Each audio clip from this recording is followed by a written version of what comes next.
Alright guys, looks like the racers have all readied up, so we should be seeing the action starting very shortly here. Alright, here we go. And let's see what is in the first set of shops. Level 1 fast, not bad. It's not nuke, but still useful. Meanwhile, in the White Magic shop, we have Heal 3 and Harm 3. It looks like they're going to have to go in punching if they decide to take a quick level outside of the town. Wait, you can't heal imps to death? What is this? You can't harm them either. This is ridiculous. Well, I mean, you can literally harm them, like with your fists. But that's not a spell. You select that spell by pressing fight.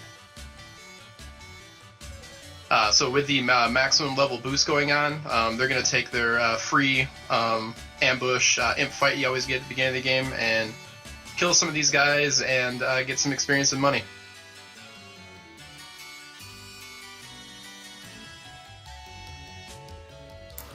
Looks like Will elected to pick up level 1 fire just for expediency's sake and getting through these imps. I like the choice. He may never cast it again, but it's certainly going to save him some time in the early game. Yeah, and especially since he has a thief and a black belt instead of a fighter. A fighter, even without a sword early, as you can tell from Zarby's side, can do 7 to 8 damage just barehanded.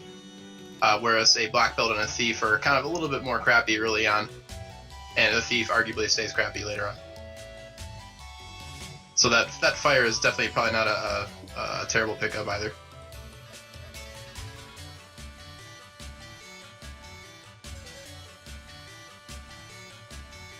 A big 15 hit from the fighter there on the on that last imp, showing him who's boss. Definitely earned that golden experience. Zarby clearing out the group of imps first. And it looks like he'll head back to do some more shopping.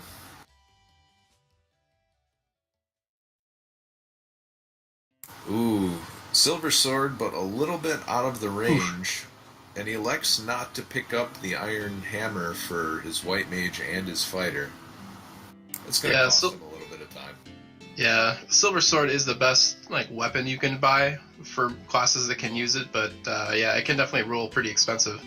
What's the base cost for that? Isn't it something absurd? Like, it's multiple thousands of gold if I remember correctly.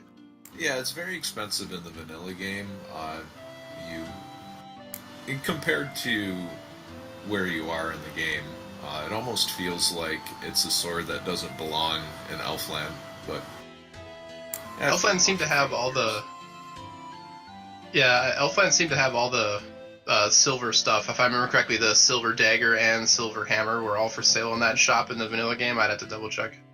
Yeah, it looks like Zarby's electing to take off towards the Temple of Fiends, and if I saw that silver sword and that was my only option, if I didn't have a fighter, I might consider just taking another imp fight just so I could hand the silver sword off to my red mage. Yeah, and it looks like we do see one of the runners here electing to take another imp fight before going into the Temple of Fiends, and I don't really blame Will for that. His party is a little weak early on. Oh, Zarby gets the hero run from the 5 wolf pack there. Yeah, there will be no Rurus today. Nothing too exciting so far in the Temple of Fiends, so... Well, you got spiders with poison and ambush. And the fighter's looking like he's in pretty rough shape. If Zarby doesn't heal him up before an encounter, this could be bad. And he gets it. Oh yeah, he does, yeah. So I don't remember how many heal potions he bought, but looks like he's going to be walking through that poison sound. He picked up a stack of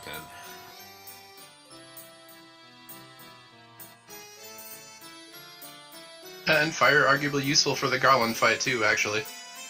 Yep, this is going to be a bit of a slog for Zarby, but the fire ought to do it. And Will just short on that silver sword, based on some of the other things that...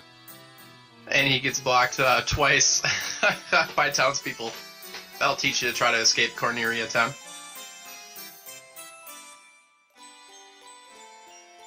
Like he was thinking about taking one more encounter and decides, yep, he's gonna do it.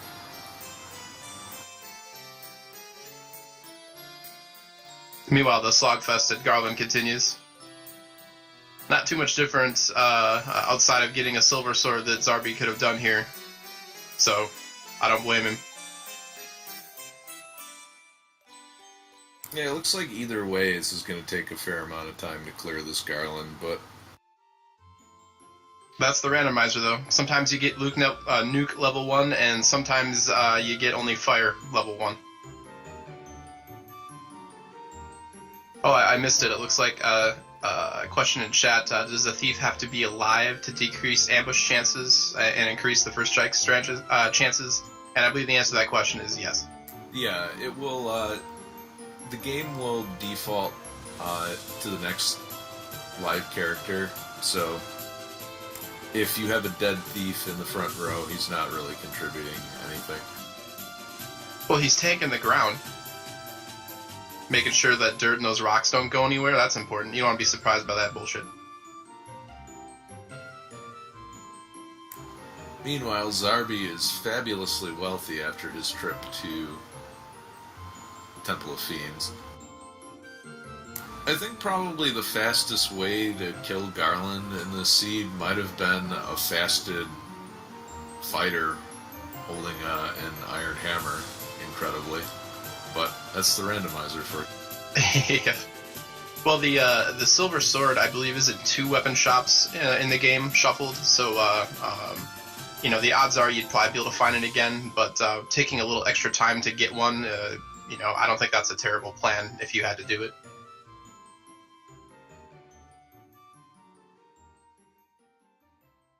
Alright, looks like we do see WillBloodworth heading up to Temple of Fiends now. Whereas I think Zarby is going to go check out his fancy new bridge that he paid for with the blood of Garland.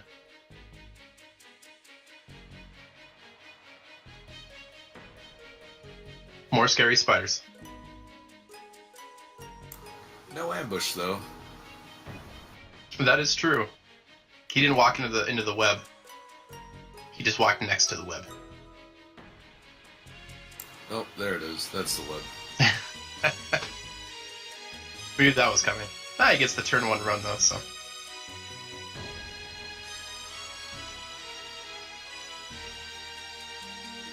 Looks like Zarby's gonna elect to clear out this mob, and that's gonna take a while.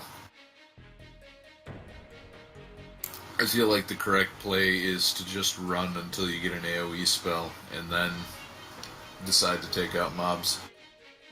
Yeah, I would tend to agree with you on that. And in a seed layout like this, I would probably put off checking Matoya's Cave until I got the ship as well, just because if one good spell for clearing is in Provoca, that will save you a little bit of time.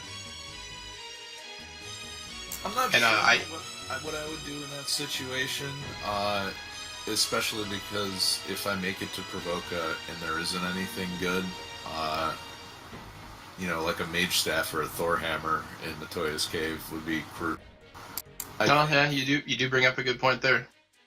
I think I would just leave it entirely up to whether or not there's cabins available for cheap in Canaria. Yep, and we did see Zarby dropping 1 cabin at the crossroad between Matoya's Cave and the road east of Provoca there, so it looks like we're going to be finding out real quick what's in there. Silver Sword making quick work of Garland. Yep. And he'll make up a little bit of time not spending several minutes on the Garland fight like Zarby did there. And we have a big old pile of garbage. And it looks like that fight he took after saving is going to be just lost time. Yep, and getting ambushed by this wolf pack, I would reset, and he does. Good work. Alright, we'll successfully knock down Garland and heading back to town, picking up some supplies.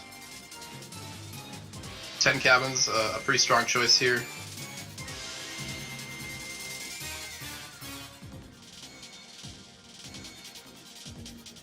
He only needs to afford 1 silver sword, so his Corneria shopping trip a little less expensive.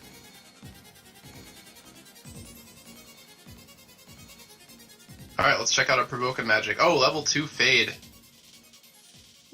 Red Mage, White Mage are going to be very happy to cast that, as well as Wall and Invis too. That's an embarrassment of White Mage riches right there. Red Mage can learn every White Magic spell on level 2. So outside of Nuke or Warp or something really good being in Black Magic here, I could see a Red Mage taking all White spells. Oh yep, there's the Warp and the Temper. Wow. But he filled up his Black Mage's spell slot. Oh yep. That's gonna cost him a little bit of time. But arguably the best choice. You're really gonna want Warp. I mean, the time he loses now, he'll make up by having Warp. So. Yeah, good on him for realizing that resetting was the better decision in the long term, but it's painful right now. Yep. But yeah, lesson for you watching at home. I always make sure, as an experienced practitioner of Red Mages, I typically run 2 in my parties. Especially when you get to Provoca, when you have an embarrassment of spell opportunities. You always want to look at both shops before you commit to anything. And the order in which you buy spells is important too. I don't know about you, Edge, but I have accidentally cast Exit and or Warp in the middle of dungeons. I think I was on the top floor of the Sky Castle and accidentally cast Exit while I was trying to menu to a heal spell. So those were sad days. Yep, that's gotten everybody once or twice, I think. And yeah, it's a terrible feeling. In fact, Artea told me that he feels like he's lost any game in which he buys Exit at level 1 in the first slot. Yeah, that's I always try to put if I have the choice, I always try to put the healing spells on the left, and then the Warp and or Exit spells on the far right, so they're the most difficult to accidentally click. Or select. I guess you don't really click with a controller. Alright, Bottle check and Provoca, and it's not there. Pretty cheap tents though. Yeah. So that's always nice to see. That'll make save scumming real easy across the overworld. 10-pack for 420 is pretty nice. That's the 10-pack that you blaze it in. Smoke billowing out as the flaps open. Save scum Iridae. Alright, pirate fight. Now since this is 1-1 flags, no scary pirate spells, but they are going to be faded away very quickly here. It looks like they didn't get Death Touch or Stone Touch either, so... Nope. The decision not to save beforehand, not gonna backfire. Oh, I didn't see that. Did he not save? Oh, that would have been brutal. Stone Touch pirates. Yeah, the enemy chance to act first, I mean, even though there's 9 pirates and only 4 light warriors, so statistically they're going to go first, but the way the game determines turn order is actually favors the enemy party. So if you have a party of 9 Stone Touch pirates, the odds of you super dying are pretty high before you get off a spell.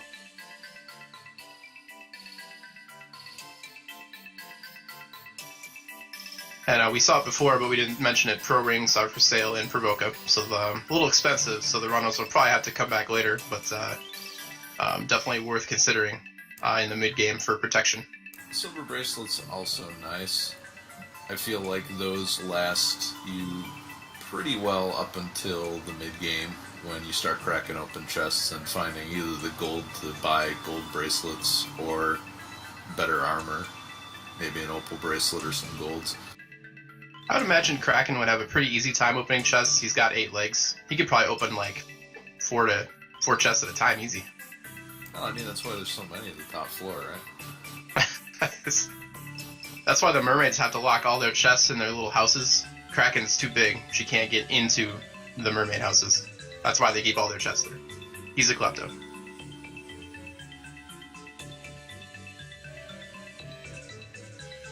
So we see Zarby going back into Corneria, not dropping a save and going just straight up to... Oh, here he does drop a save. And going straight up to the Dwarf Cave, checking for the TNT.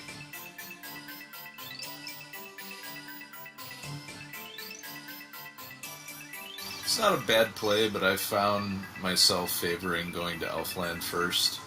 before heading up to the dwarf cave more and more.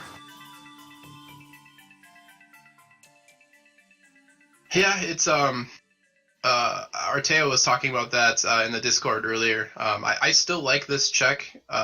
It's a pretty quick one and can potentially save you a lot of time. Why is it exactly you like going to Elfland? And do you mean going to Marsh Cave before checking the Dwarf Cave? Oh no, not Marsh Cave. Going to Elfland, buying everything in Elfland, and then doing the check up in Dwarf Cave. Oh, got it. Yeah, that's probably a solid plan. There are 2 levels of magic shops. Oh, Fire 3 for level 3. Black magic, that's pretty decent. The other benefit is very often you don't find warp or exit.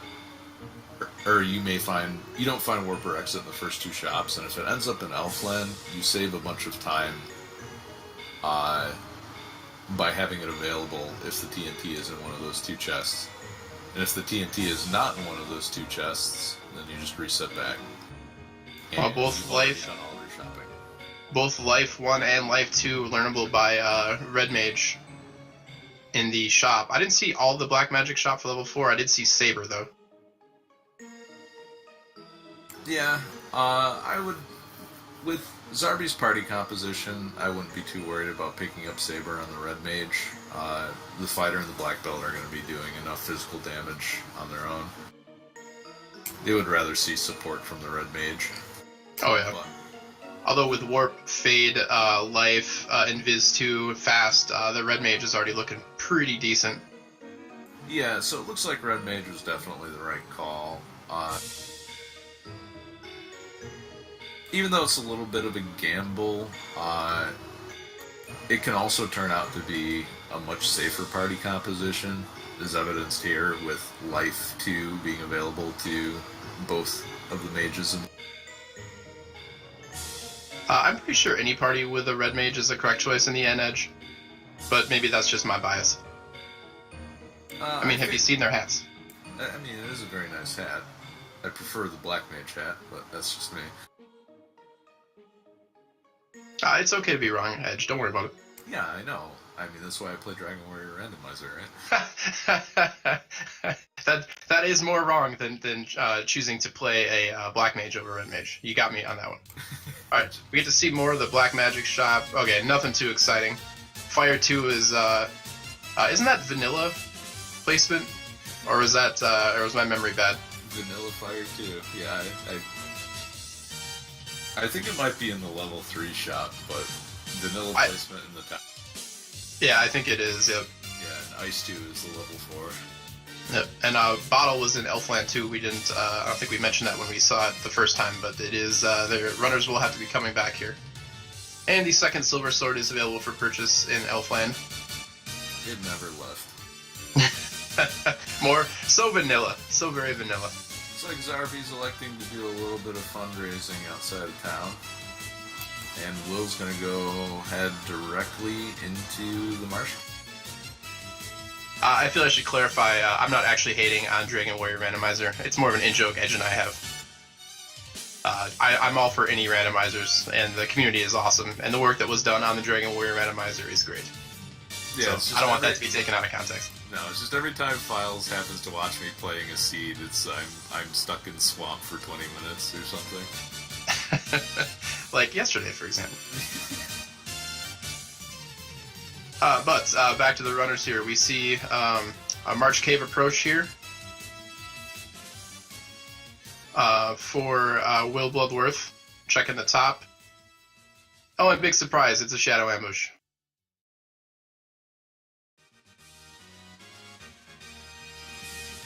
I mean, who doesn't love 60 agility seeds, right? I don't. It looks like Zarby may need to do a little bit more fundraising. Sees all of the good stuff that's available in the White Magic shop. Yep. Although honestly, with Fade castable by 2 party members, and knowing I have to go into Marsh Cave since Dwarf Cave did not have the TNT, I would just be beelining it right there because I have to go there anyway and kill stuff. Yeah, and with access to warp, it's not too bad. I didn't see if either player picked up a house, but that's certainly a consideration for early Marsh Cave dives.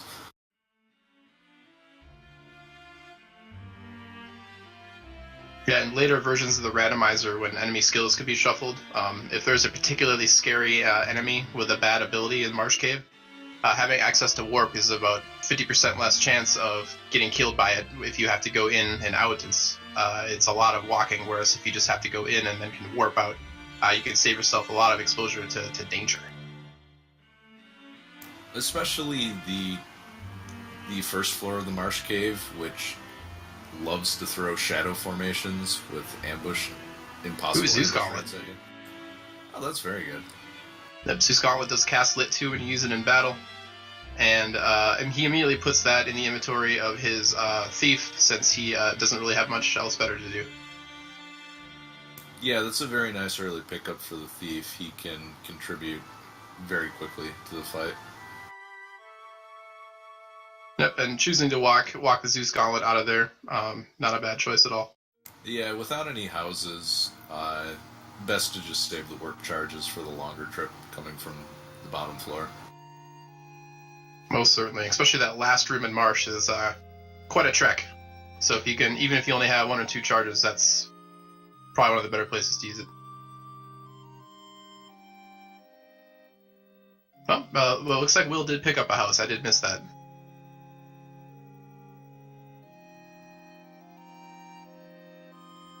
And Zarby is just getting wolf-packed to death. That's a lot of Rubu-Ruing going on over there. And then an ambush is rude. Nice. I'm giving that one a B+. Good work, sir. Oh, that's better than I expected. Must be grading on a curve. Well, if there's only one person in this hypothetical class, so I guess there is a curve.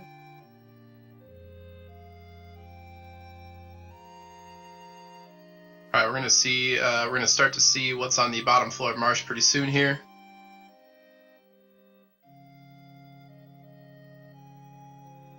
No bat trolls.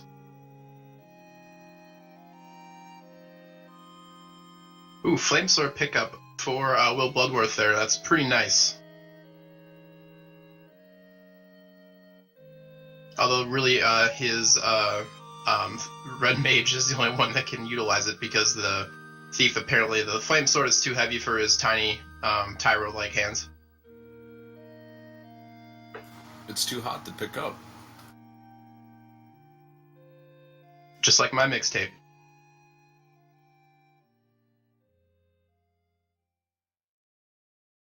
When you use my mixtape in battle, it casts fire too. It's like a mage staff.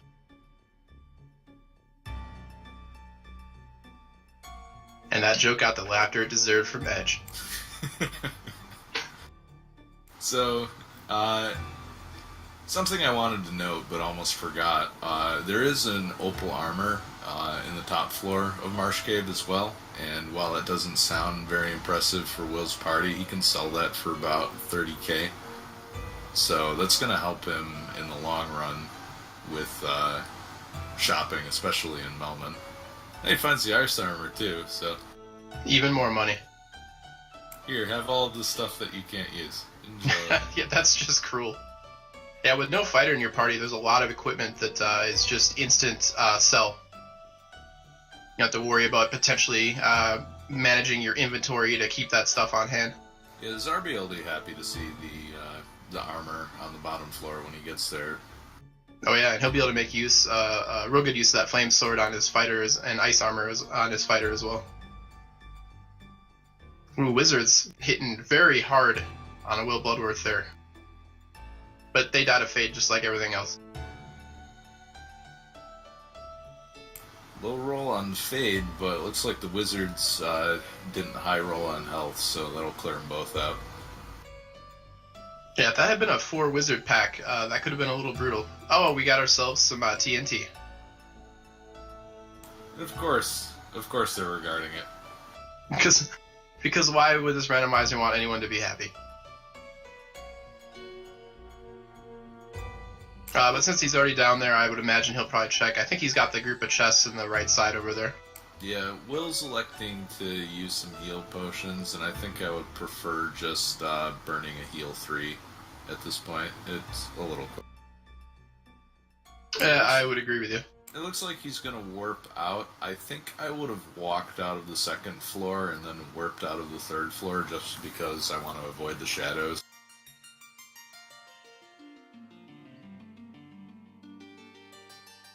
If you walk out another floor, does warp put you back to the 3rd floor if you cast it?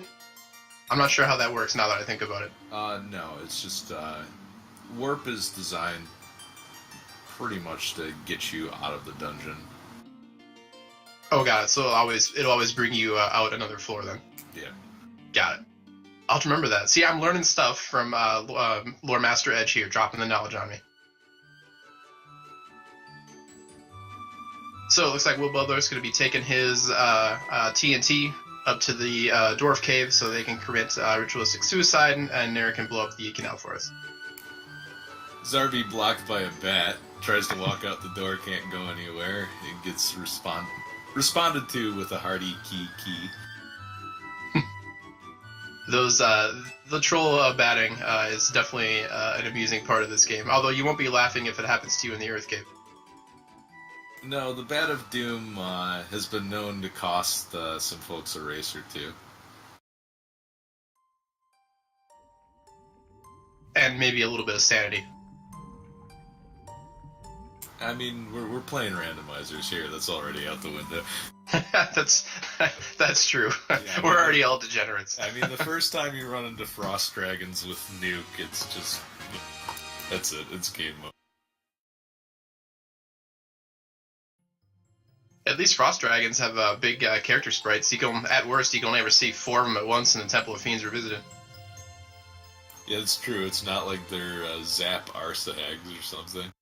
You haven't found any rib. The worst combination has to be Arsa Hags with something awful, since you always see 8 of them and then it's always unrunnable. But that is not something we're going to have to worry about with these round 1 flags, although Death Touch or Stone Touch Arsa Hags would be equally as awful. It looks like Zarby gets pretty lucky with the 2-wizard formation as well. Yeah, both runners lucking out a little bit, although I think Zarby's fighter was going to be able to take just a few more hits from those wizards as compared to Will's party that were a little bit more squishy. Yeah, and it looks like Zarby's going to finish clearing out the floor. Pretty good idea. You'll never be closer to the rest of the chests in Marsh Cave than now. You might as well go for it. Yeah, although I think, if I remember correctly, I think Will went to the upper right chest on his way in toward the bottom. He kind of went an unusual route through the bottom of Marsh. But it was an Iron Staff regardless. Yeah, he kind of went line by line. Kind of the dot matrix printer approach. Did he remember to tear the ribbons off his party when he got off the floor? I haven't seen him pick up any ribbons yet. Well played. I'm gonna need my silver platter back. Alright, so I tried to gold grind for the silver platter last night, but it didn't work out too well. It worked out for me because I got to laugh at you, but that's about it. Alright, WillBloodworth correctly using Warp to get out of Dwarf Cave. Forgetting to use Warp in situations to get yourself out of towns or back out of places like Dwarf Cave. It's a good way to, shave minutes off of your race time. So little optimizations like that are very important. Did he open up the chests again in Dwarf Cave, or did he just leave those go? I was busy making ribbon jokes, sir, so I could not tell you. Okay. Because I believe it was just gold and a silver bracelet. Yes, it was nothing of major relevance. Although a silver bracelet would be nice to have, not backbreaking to miss. Yeah. Alright, Melman, shop time. Yeah, I'm curious if Will decides to sell that opal armor. Ice 3 also a nice pickup. Yes, and Exit was in the level 5 shop as well. Still checking the weapon shops, and after you pick up a silver sword, I often feel like there's no need to do so. Got gold bracelets, and he's not going to sell anything. Yeah, once you have silver sword on classes that can use it, there's really no reason to check the weapon shop anymore too, I agree. Gonna take a quick tour of the bay before heading out to Crescent Lake. He's checking out the scenic swamps of the Earth Cave environs. Maybe he's looking for a vacation home in the swamp. But wisely deciding to head toward Crescent Lake for some lakeside property instead. Can't say I blame him. I mean, he only has one house. He's gotta be careful where he puts it down. Exactly. Although house is relatively cheap in this seed, so housing markets in the Final Fantasy world has not bubbled quite yet.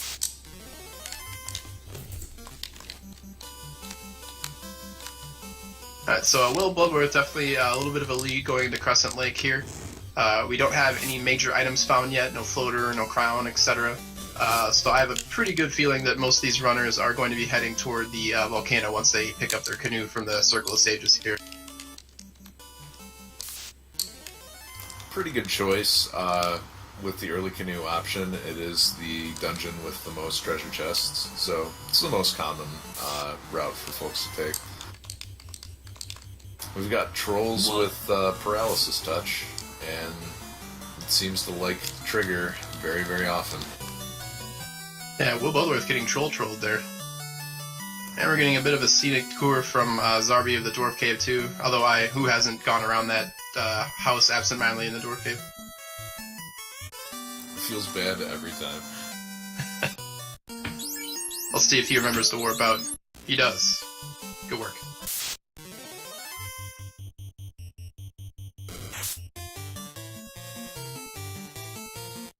Alright, Crescent Lake White Magic Shops. Fog 2, not bad of a pickup.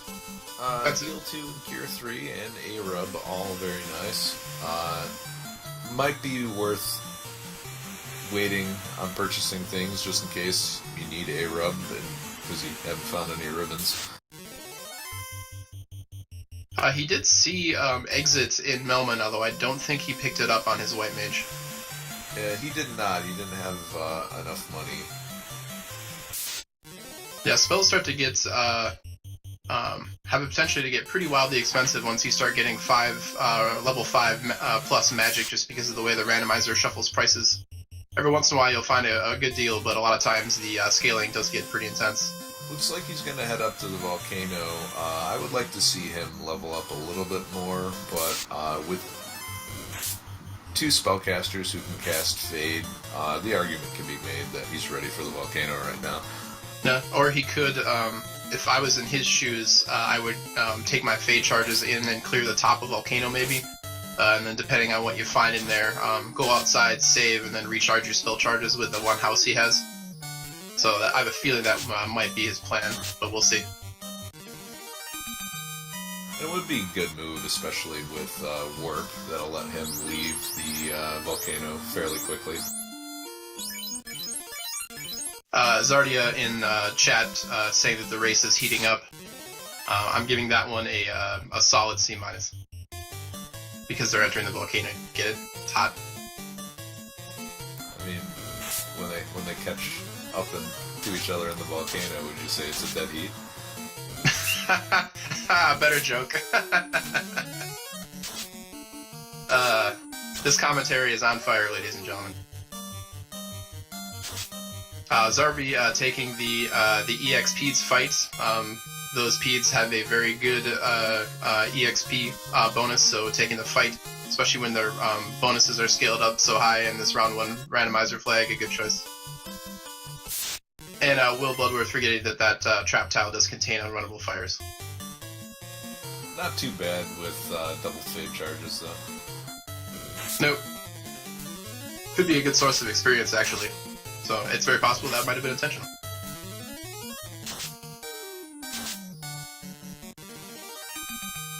Punch fire for 1 damage. And it looks like Ow, my hand.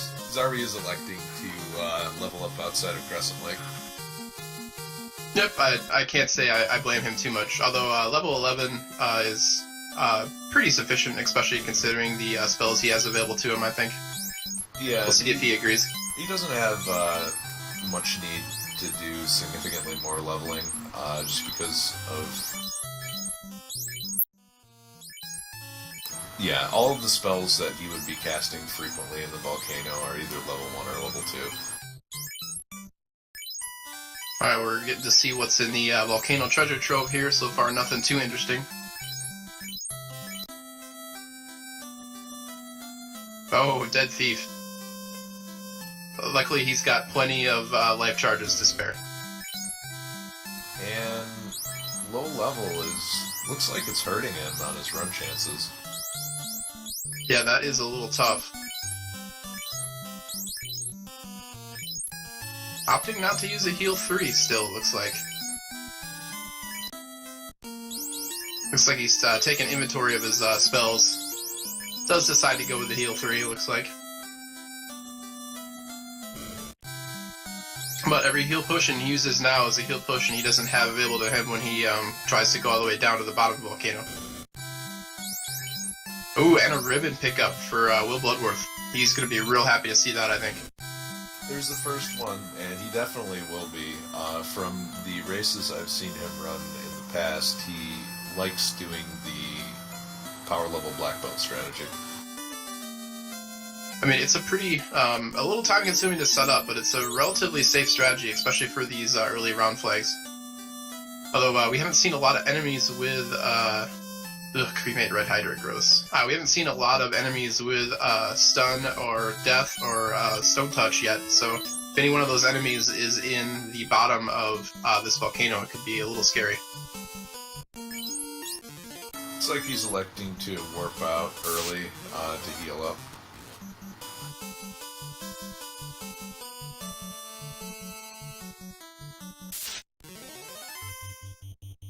And we got Zarby, having sufficiently leveled and remembering to buy heal potions, is heading to the volcano himself. Also has exactly 1 house as well. So both of these runners have approximately equal land value in their housing portfolio.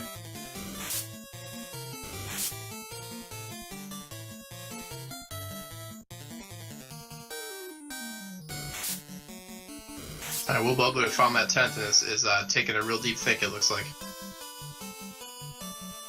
Yeah, it's, concentration is intense. I mean, I know the instructions on how to set up some tents can be really hard to read. So maybe he, it's like IKEA furniture. You gotta unfold it, get all your tools ready, and then walk into a fire trap tile. That's how I like to prepare to set up my IKEA furniture. Yeah, so anytime I've gone camping and it's time to set up the tents, my strategy for doing so is to be as far away as possible. The old avoidance strats. They can't ask you for help if they can't find you. You're that jerk that goes off fishing and then comes back having caught no fish, wondering what's for dinner that you didn't help cook. I mean, I tried. I respect your gumption, sir.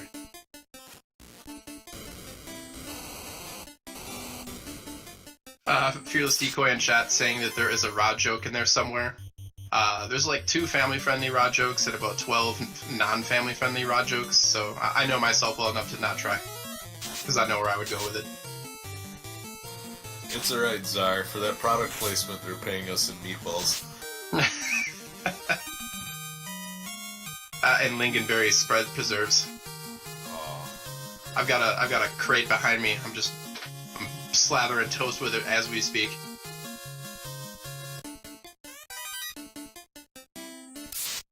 Oh, at least it's not avocado toast. Well, I would imagine most people that are into the randomizers are roughly the approximate age of millennials. So, millennials and avocados were ruining the economy.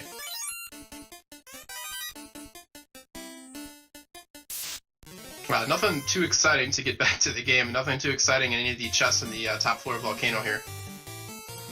dead thief again, and some may actually say that's the ideal outcome. You know what? You got a pity chuckle out of me for reusing the same joke, but that's about it.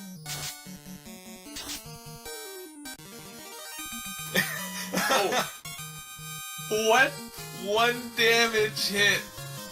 Wow, Dre dropping the sick beats on that fire elemental. He needed that too. He's got a lot of face down party members there. And for a grand total of 20 gold. It was hashtag worth. Bloodworth? Oh, taking the reset.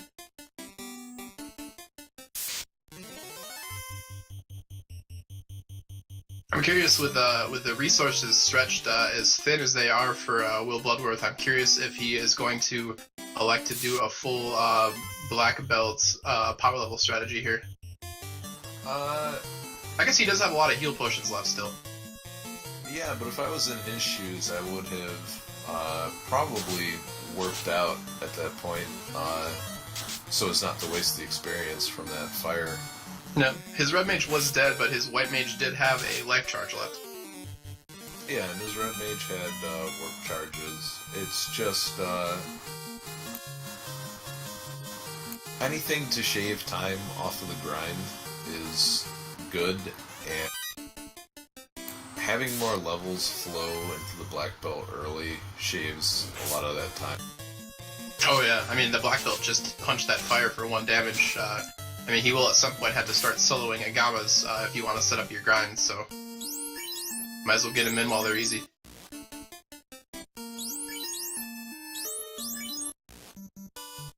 Good decision to cast heal 3, that would have cost him his black belt there. I don't think we've seen any red gargoyles in that second floor volcano yet, have we? Zarby just dealt with a pack of them. Well, I've been drinking and apparently I'm blind, so don't worry about me. Or maybe you should worry about me. You'll be fine.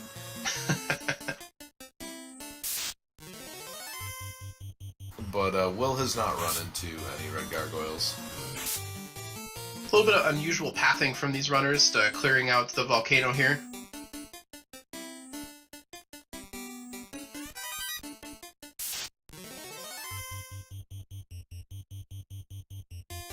Looks like we got the final reset from WillBloodworth there.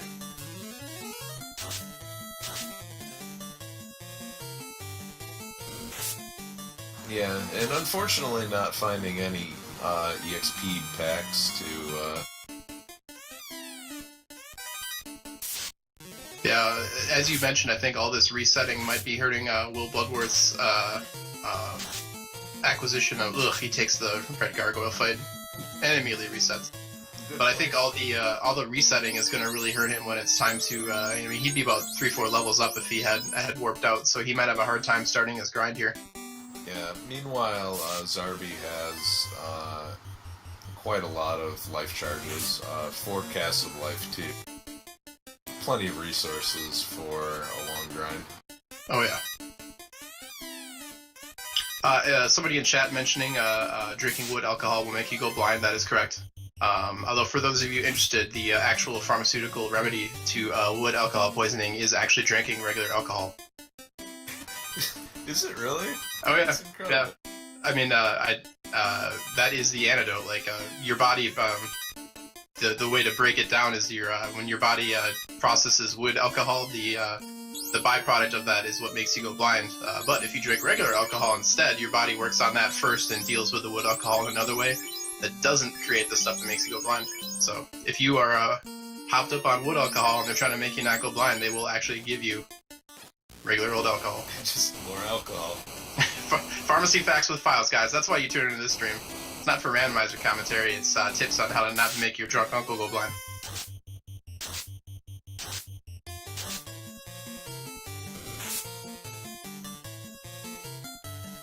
Ooh, Cerebus taking out the red mage for Zarby there.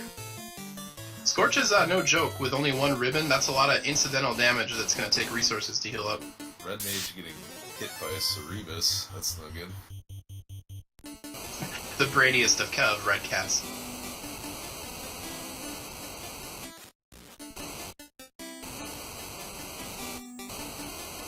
And for those of you not aware, the reason you're seeing a lot of these runners intentionally walking on the lava is that it is a free step that does not bring you any closer to an encounter. So it's better to walk on lava and take a damage than it is to go around it and get yourself that much closer to the next fight. Will finds a katana and may actually be excited about it. The first runner ever. Hey, sometimes I'm excited when I find early katana because I can sell it for a lot of money. That's true. Please buy my father's ceremonial sword. Yeah, that he unceremoniously kept in a box in the Temple of Fiends. Garland stole it. He's the ultimate douchebag. He creates elementals for 1,000 years in the past due to his hatred or whatever, and then he steals your father's sword. We need to get Ryu in here from the Ninja Gaiden series. He knows what to do with that katana.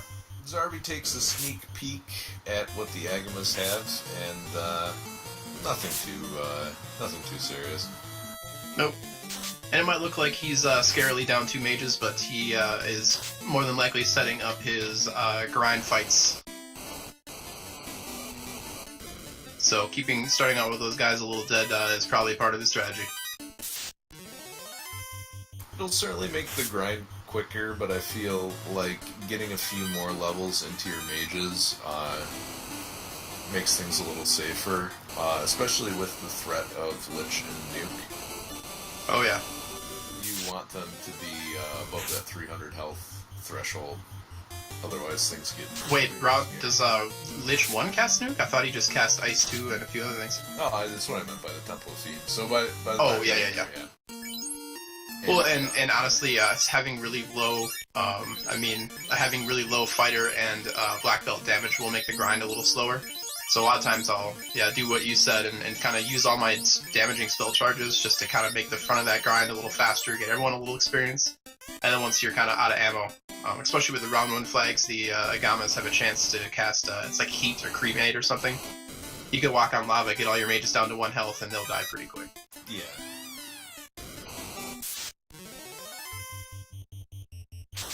Well, yeah, we can see WillBloodworth's level 8 party actually having a little trouble killing these Agamas here.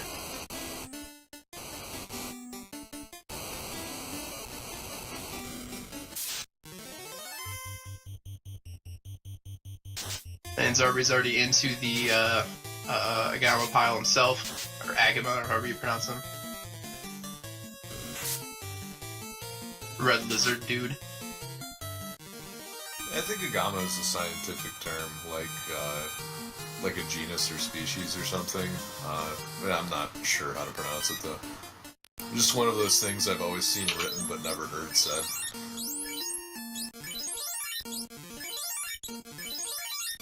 Well, Wikipedia tells me that Agama is a genus name of a group of small, long-tailed, old-world lizards. So, well played, Edgeworth. Dropping more knowledge bombs on us.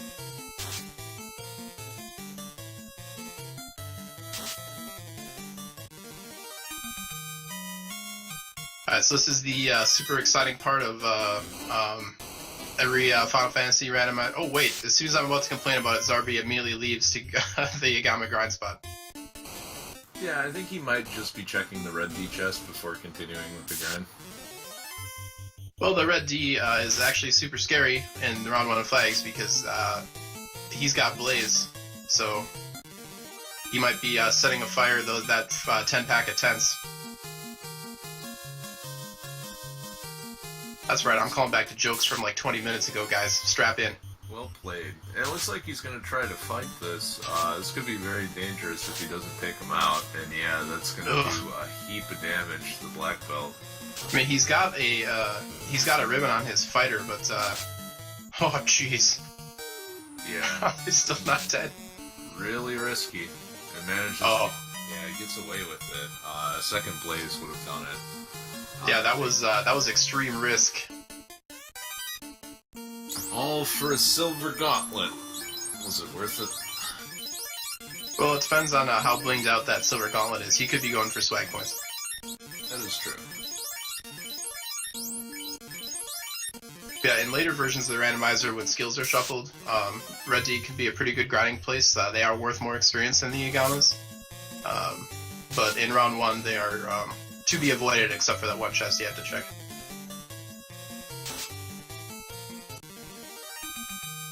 Chat asking a question, any predictions on how long will stay to grind? It's kind of hard to tell. The beginning of his grind is just a little slow. But once it picks up pace, I could see him staying until maybe low 20s. Depends on how far he wants to go. Yeah, I'm thinking 25, 30, just looking at the stock of heal potions he has. That heal helmet is giving him some free heals, though.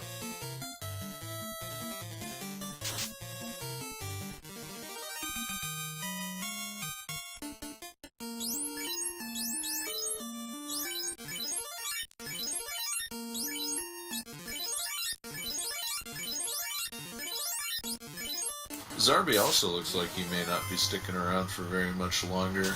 He's been dipping into the potion pool pretty heavily. Yeah, you definitely want to be sufficiently healed before the carry fight. I mean, having one ribbon is, definitely a safe option, but you don't want to spend, 20 minutes grinding to have it all be lost due to not having enough heal potions.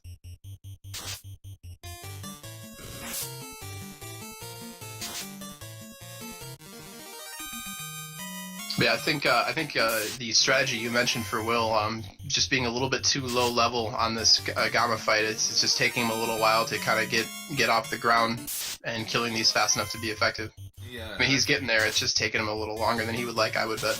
Yeah, and I think if he would have saved some of those levels from the top floor and come in 2 levels higher, this would have been a much quicker start for the grind. Yep, I definitely agree. And the Zeus Gauntlet, not super useful against the Agamas either. Yeah, I would probably pass that up to the Thief. He doesn't seem to be hitting for very much. In fact, I would probably put the Thief in the top slot and just let him go as soon as possible. No sense giving him levels.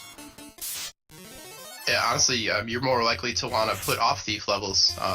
If you get the Thief killed and then eventually class upgrade, you want him to be able to learn Black Magic spell charges as soon as possible. Correct me if I'm wrong, Edge, but I believe ninjas start learning spells at 15, is that correct? Yeah, and then it's I believe it's every other level after that. Correct, yeah, like 15, 17, 19. I believe they have a max of 4 spell charges. I would have to double check that. But if your Thief and Eventual Ninja is really high level when they class change, it just gets really hard to give them spell charges. And Thieves in this seed would have access to Fast, which is a very great support skill, as well as Warp. In this particular flag set, weapon stat fixes are not on, but when they are enabled, the katana has an absurdly high crit rate, so even if you have, say, a level 20 Thief and you pick him up off the ground, he still stands a very good chance of doing at least 100 damage to one of the fiends with a physical hit, so he's not a complete waste of time. Oh yeah, and with, I believe Saber was in the Elfland Black Magic shop, so, I think you are correct. I think the katana has like a 60% crit rate. I think it's tied for Vorpal with weapon fixes on. Yeah, with the drawback of being a thief-only weapon. And that's a pretty major drawback. Because thieves are, I have a hard time justifying a thief slot in my party composition, unfortunately. But it's important to know how to play with them, because later versions of this randomizer will start forcing a randomly chosen party composition, and the further in the tournament we get, the more slots are filled with randomly rolled character classes, so being able to know what to do with a thief, if you are forced to have one, is an important skill to have. Yeah, when stuck with a thief in a party composition as a forced character, generally take advantage of their early run capabilities in the beginning of the game. He's very useful in right about through Marsh Cave, I would say, and then you can let him drop after that. And the added advantage to that strategy is once you let him drop, if you find the tail early, you can revive him, and he might become useful to you as a ninja. So you definitely have some flexibility following that kind of train of thought.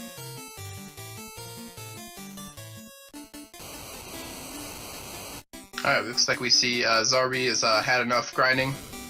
He is going to go find Carrie and punch her in the face.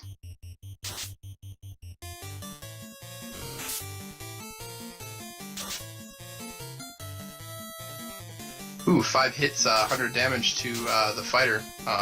That is a lot of hits for a fighter. Does really well absorbing a lot of the damage from those hits, but WillBloodworth's party might find Carrie a little bit more scary since he is lacking a high damage absorb tank.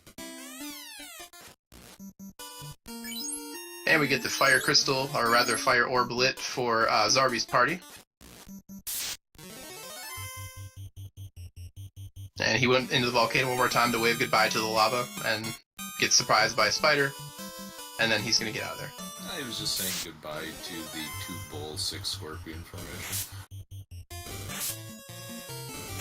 I mean, you know, he made a lot of memories in that volcano. He bathed in lava, he murdered a whole bunch of innocent lizards. You know, it's good to say goodbye to your past before you turn to your future. Will's party making it up to level 14, and he's really feeling the struggle of how slow this grind is going. Yeah, I think looking back, he might be a little disappointed with the amount of time he's lost in this section of his volcano run. But things are slowly starting to pick up for his grind here. He does have the advantage of choosing the slightly superior grind spots. This place he's in right now has 2 trap Agama tiles back to back, so he risks absolutely nothing by finding any other encounters in between him. He can just walk back and forth and fish up the fights he wants quickly. Looks like he also realizes he is running a bit low on healing supplies and has been spamming the heal helmet as a result. Good idea, but that's just going to make the grind a little bit longer. Yeah, and he is very low on heal supplies. Yep. On the other side, we saw Zarby looking at level 6 nuke and being depressed to find out that the red mage can't learn that spell, unfortunately. It's okay, Zarby. Your opponent's in the same boat. Actually, although I not at the believe... moment, just the metaphorical boat. It's a metaphor boat. But yeah, the red mage will never be able to learn that because of its position in level 2 in the black magic shop. Even a red wizard can't learn that spell, so no nuke for our runners in this seed. Zarby, meanwhile, heads to the ice cave. Pretty good gamble, I would say. I mean, not even as much of a gamble. It has as many chests as the earth cave, but it doesn't feel nearly as bad clearing that. And you have warp too, so ice cave will be cleared at its maximum efficiency also. But yeah, no real items of significance outside of the soul ribbon that we found for both of these runners. So if Zarby finds something big in ice cave, it could put him in a definite lead position, even though he's already in a little bit of one right now. But if it turns out there's nothing in ice cave, that could be really good for WillBloodworth if he decides to go elsewhere once he gets done with his volcano trek.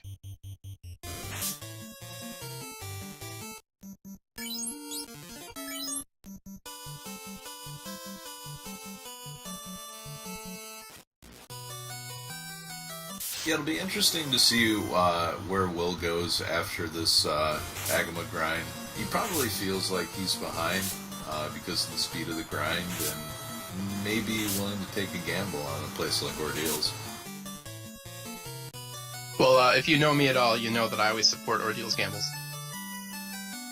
Even if they're objectively the worst choice. But they're not, you know, Ordeals is about as good as it gets for a good choice for an early gamble in these versions of the tournament, because the Ordeals teleporters are not shuffled in this round of the tournament, so it's a pretty easy, the hardest part is basically getting there, but once you're actually in Ordeals, it's a relatively quick check.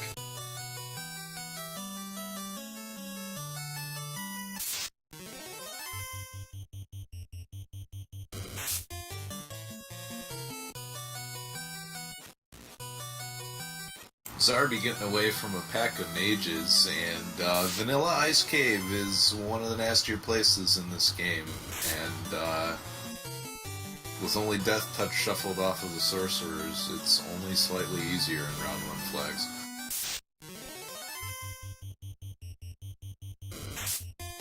Yeah, Ice Cave. Oh, go ahead, Edge. I was going to say, it looks like Zarby is well versed with the warp trick that we're about to see. And he's going to do a little bit of levitation. Red Mage doing his Chris Angel impression.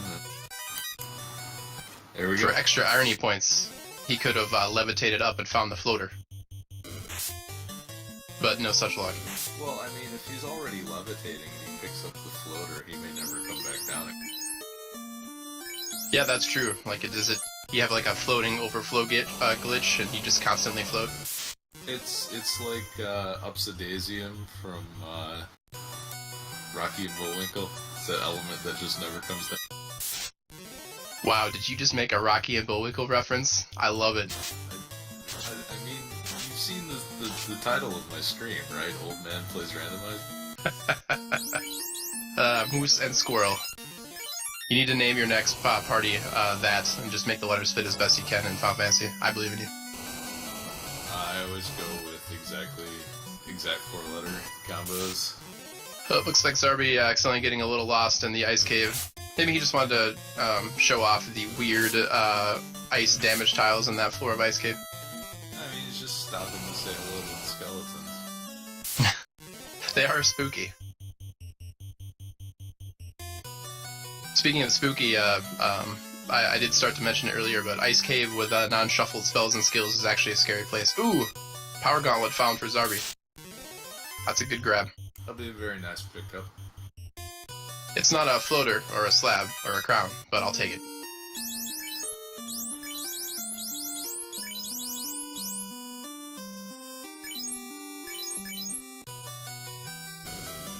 On the other side, we see WillBloodworth still doing the Agama grind. Did finally let his thief take a dirt nap. So that'll get the experience a little bit more concentrated in the party members that really need it. But this constant menuing for the heal helmet, well, probably the best option for not dying is definitely making this take a little longer than he would like. I like that even in his death pose, the thief looks like he's stealing something. In this case, it looks like he's stealing second base. You know what? Your bad joke summoned a 7 wizard fight for Zarby, so I want you to feel bad about that. It's okay, he's got fit. Yeah, it looks like the levels and equipment is making the wizard attacks hurt just a little bit less. Although they do have poison touch, which is annoying.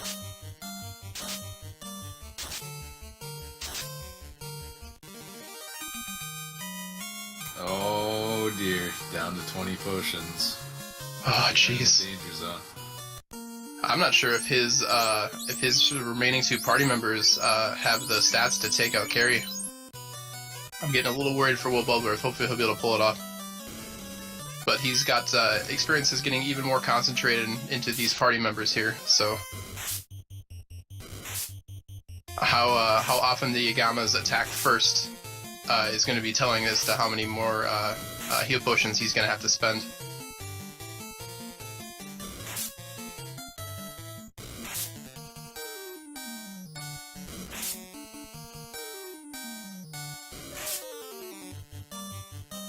Level 19 is not quite enough for the black belt to be one-shotting these Agamas.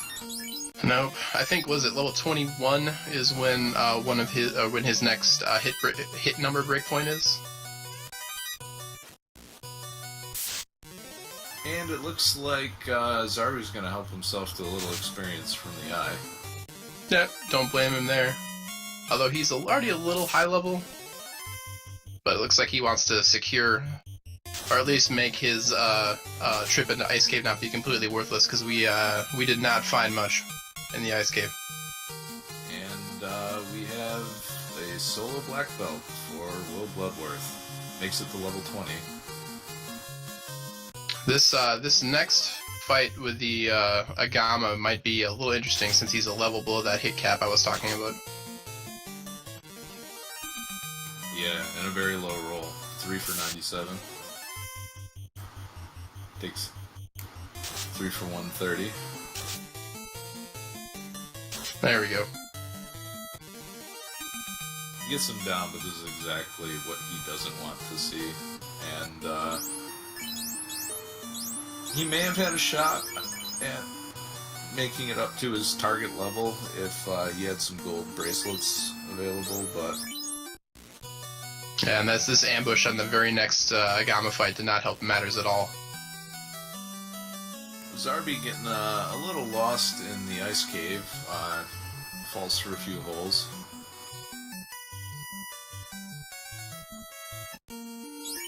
Maybe he's just a fan of Louis Sakar.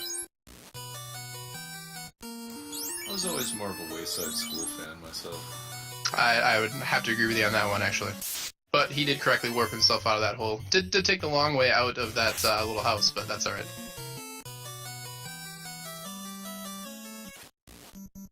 For those keeping track at home, looks like Zarby forgetting to immediately save after exiting the ice cave. Those keeping track at home, the ice cave having nothing does actually help WillBloodworth out, assuming he can survive the end of his volcano here. If he chooses to go anywhere but ice cave, this race could get a lot closer.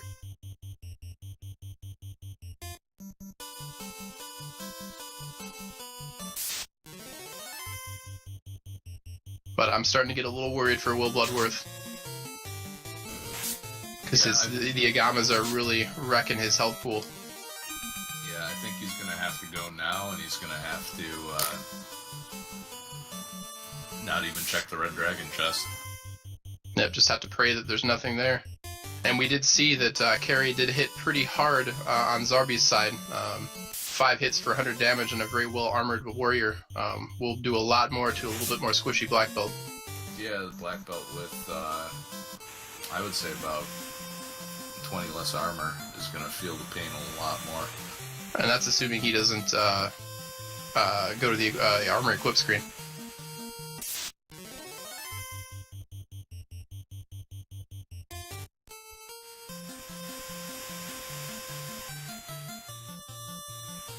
Alright, so Zarby is this Ordeal's hype? Where's he going?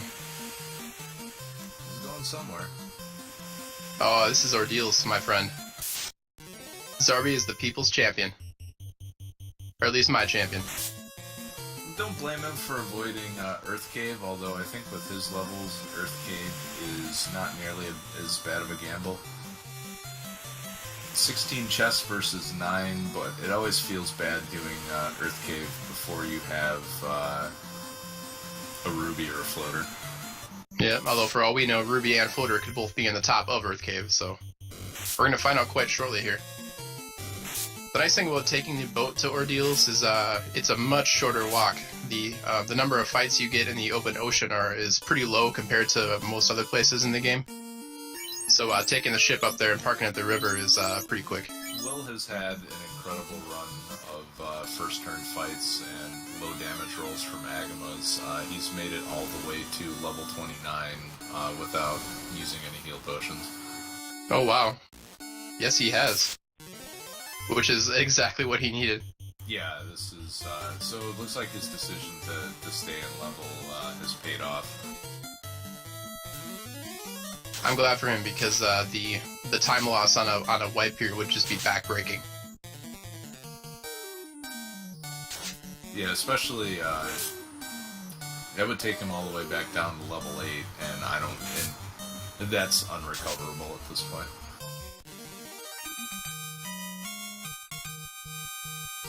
Zarby enjoying one of the few unrunnable encounters or formations in the Ordeal's castle with the Zombuls there. But he is correctly remembering the correct Warp Pillar combination, so good on him. The old unrunnables. And Mancats with fire too. Bunch of jerks. Yep, although with heal 3 at level 1, White Magic, that's, if you could survive it, it's not too big a deal. And Will decides enough is enough and is gonna head down to Carrie. I think I might have just punched that Grey Worm. Yeah, I was about to say, if you are walking your leveled black belt out, it's typically better to just kill stuff than try to run unless there's a huge pack of them. Oh, this is the Wizogre Cerebus fight. It is, yep. And he decides he's gonna fight, and that's good. At least it's just the Wizogre. Yeah, the Cerebus could be a little bit more scary. Did he put the ribbon on that black belt a while ago? Yes. He did? Okay, I thought so. I just want to double check. Alright, here we go. This is the moment of truth for Will. Oh, and a big hit. Bam! Takes out Carrie first action with a crit. Good work. Meanwhile, the sorcerers in Ordeals are inviting Zarby's party to listen to their mix. And that's unlike my mixtape. Oh, unlike my mixtape, it doesn't cast fire. Oh. Alright, we have a stun lock at the timer said 10:14. We'll see how long this takes. At this point, if any of his mages get an action, they need to be casting Fade, and everyone else needs to be running. I agree. Wow. Well, Zarby is probably going to go make himself a sandwich. Maybe check his email. Open up Tinder, start swiping, because he's got some time to wait. Oh man, this is huge for Will. If having already wasted time in Ice Cave, if he spends a lot of time getting trance stunned in Ordeals, man, at what point do you consider resetting Edge? Did he save close to Ordeals? I don't think he did. Yeah, I don't believe he saved close to Ordeals, so I think you just take this. Although, to be perfectly honest, if I see this formation, I'm having the top two characters run and the bottom two characters cast Fade.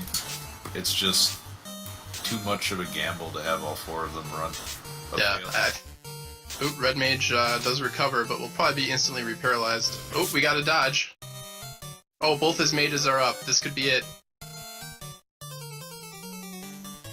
No, don't run, cast Fade. Oh, some of them are running. Ah, there's the Fade cast. And these sorcerers are extra beefy. Low rolls on all the Fades, and that's gonna do it. Loses a minute and 10 seconds. Will punches out a group of EXPs by himself. Well, enjoy your level.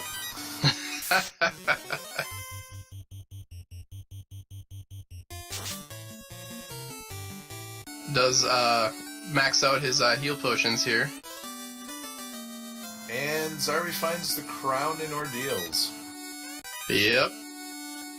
Telling you, man, Ordeals, it's the secret strat in these round 1 flags. And the payoff is real. Well, he was bound to find something eventually. Having cleared out Ice Cave meant that the odds of something good being in these chests was a little higher than normal. So at this point in the race, I would consider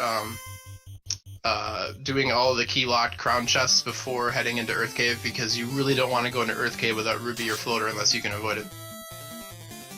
Well, it's 16 chests versus, I believe, what do we have? We have 4 in Elfland, 6 in Canaria, and 8 in Dwarf Cave. So 18 easily accessible chests, and then you have the 3 in Astos Castle, 3 in Marsh Cave, and 3 in Temple of Fiends. So all in all, way more than what's available in the Earth Cave.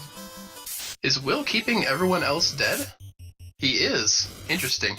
I think with level 2 Fade on your mages, it might be worth keeping them alive, just to clear your packs.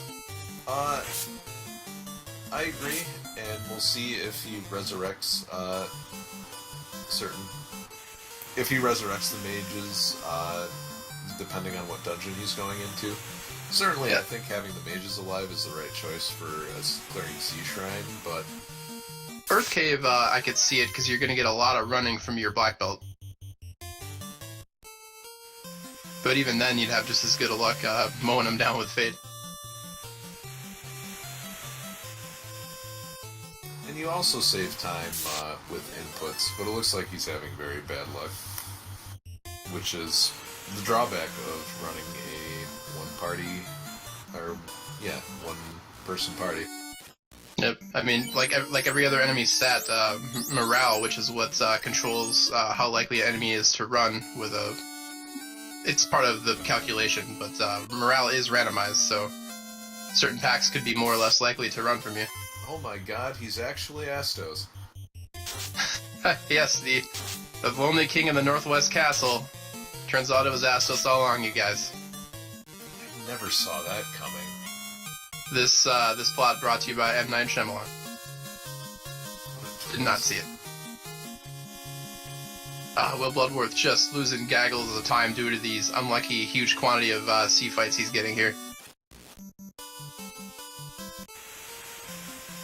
Alright, so Zarby punching Astos right in the mouth and taking the crystal back. He's going to complete this chain, which with the canoe and the ship, not quite so bad.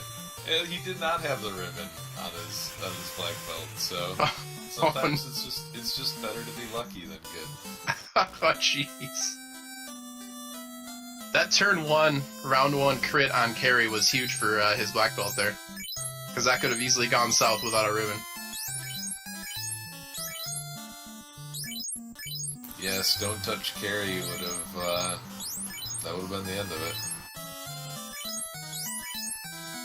Even stun touch carry, with the number of hits she has, could have been pretty awful too. You only have a 25% chance of recovering from stun at each round of a fight, so them's not good odds. No, and of course when you're playing a game, 25% means 5.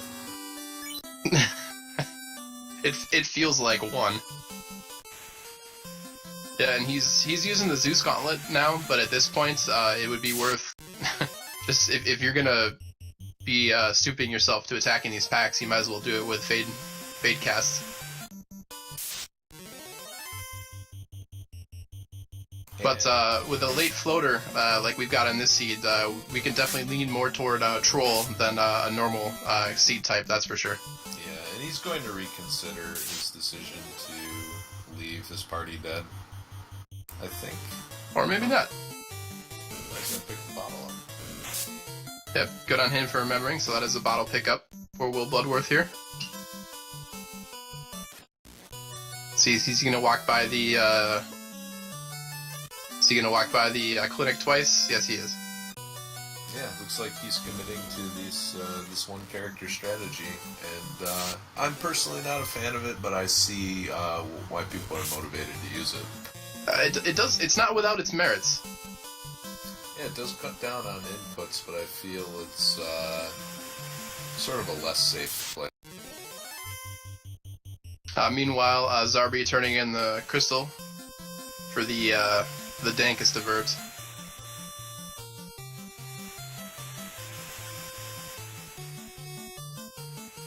I'm surprised he didn't pick up a 10-pack of tents to go along with that herb.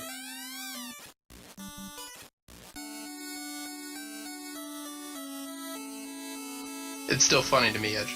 I want you to know that. Oh. Thanks for your opinion.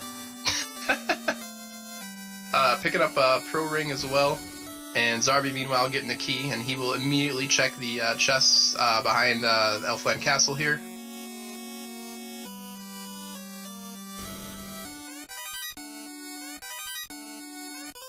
Hey, heal staff, not terrible.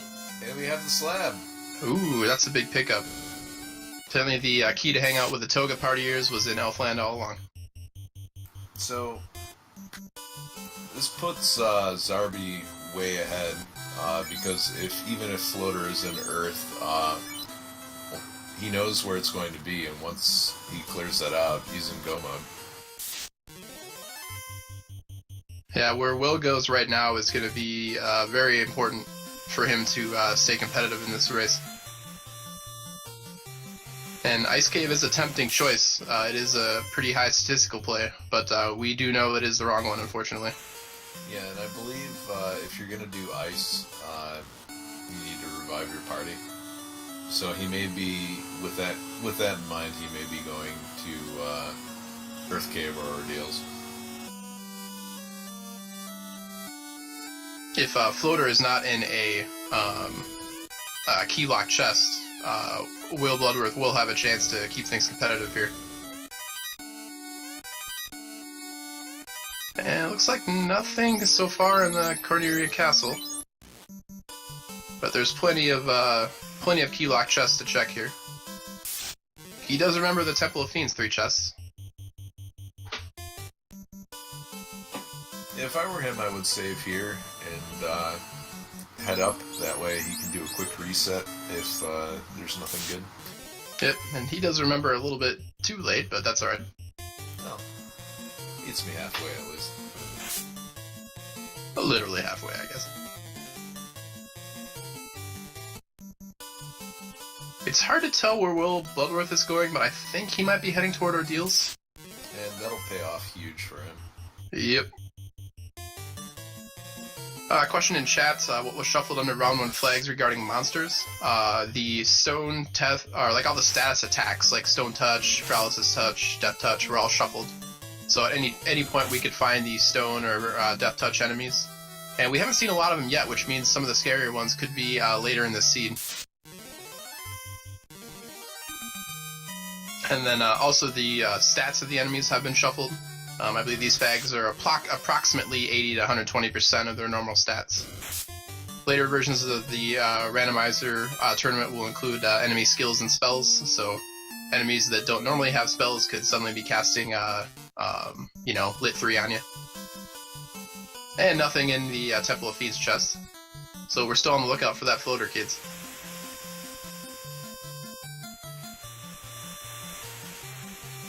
Could it be in Dwarf Cave? Or could it be in the basement of Marsh Cave? Ugh. Basement of Marsh Cave would be gross. I would throw up if it was there.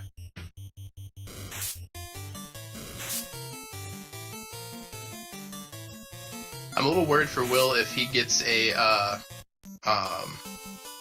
Sorcerer Trance Pack, because he'll have way less of a chance of getting out of that. And the unrunnable Zombo fight, because why not? Yeah, it recognizes that it's unrunnable, and more experience for the Black Belt. Yep. Zarby once again going on a mild scenic tour of Dwarf Cave. Alright, let's see what's in these chests. Silver and gold. He's making new friends and keeping the old. Wow, nothing in the Dwarf Cave. Alright, so we're running out of options here for Floater. So far we've got Earth Cave and the bottom of Marsh and Astos Castle, I believe.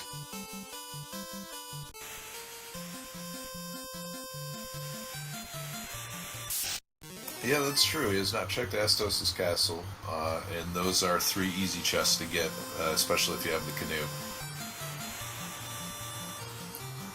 And it looks like he's going to skip it and head right into Earth Cave. Oh, interesting choice. I wonder if he forgot about the chest in Astos Castle, because he literally just kind of went right by him. Oh, I've forgotten about them a number of times. Oh, yeah.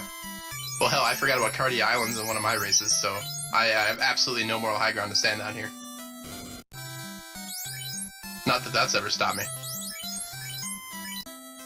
Alright, picking up Ice 3 and Exit. Those are a couple of good spells to have. Ice 3 very useful for water fights later on in the seed.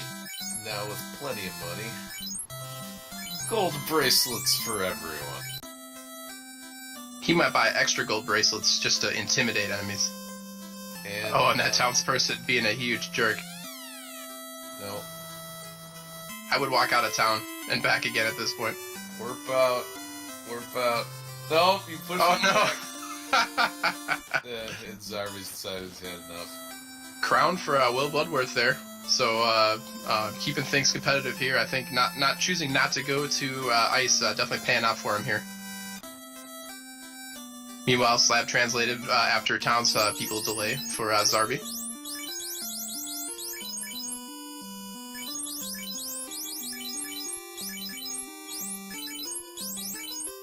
Yeah, it looks like Will's just gonna punch the zombie dragon. Have a good night. How do you kill that which is already dead?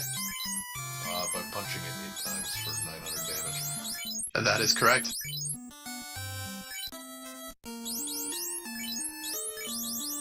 And gold bracelets for everyone.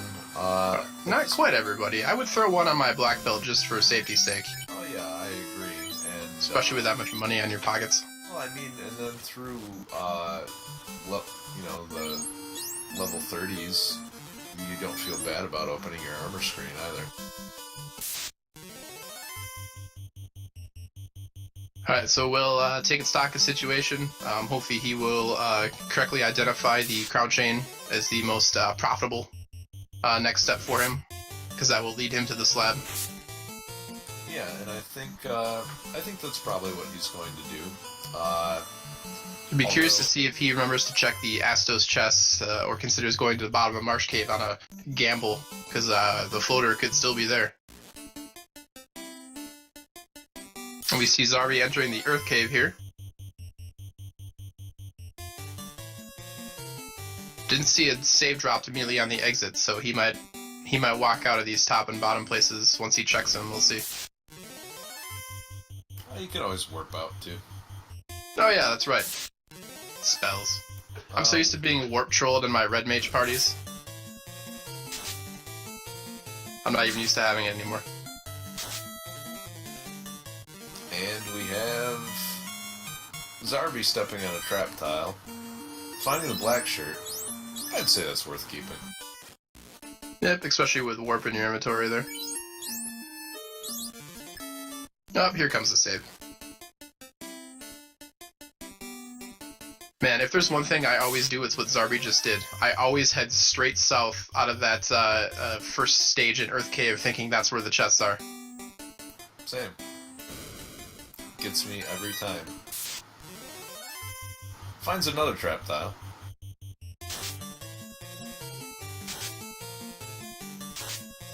He just likes the Earth. There's nothing wrong with that. Oh my god, WillBloodworth finding out that the Northwest Castle King was really Astos. Ha ha ha. Ow. And he super dies. Which is worse than regular dying, for those keeping track at home.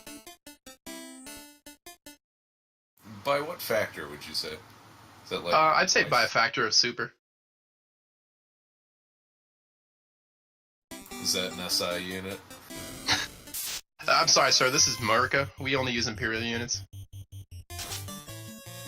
That is true. That would explain why we supersize everything here.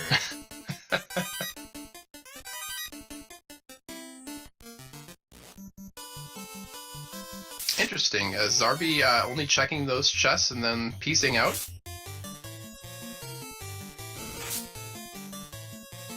He is. Maybe he remembered that he had some other chests to check. Could have been. Alright, Will remembers that he has the canoe. And of course, every time I walk out of the cave, forget to save, take one step, it's shadows. Yeah. Always save the instant you leave a dungeon, kids. Or when you're leaving a town, if you have one step or something to go to get on your airship, you're gonna get a fight. It's happening.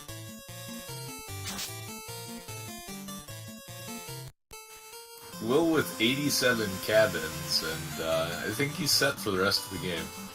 I think he might be. He's really trying to invest in that vacationing home market. Zarby taking the scenic tour of Northwest Castle. And now we'll see if there's anything in here.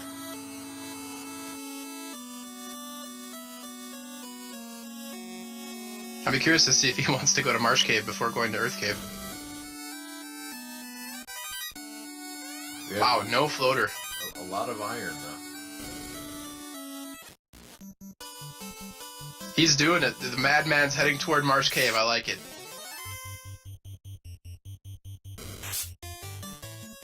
And honestly, having already been to Earth Cave once, he might just say, you know, screw it. I'm going to Marsh. I hate you guys. It better be there. That's probably what he's thinking. Because with no ruby and no floater, Earth Cave just feels really bad to go into. Even if you have warp, it still feels bad.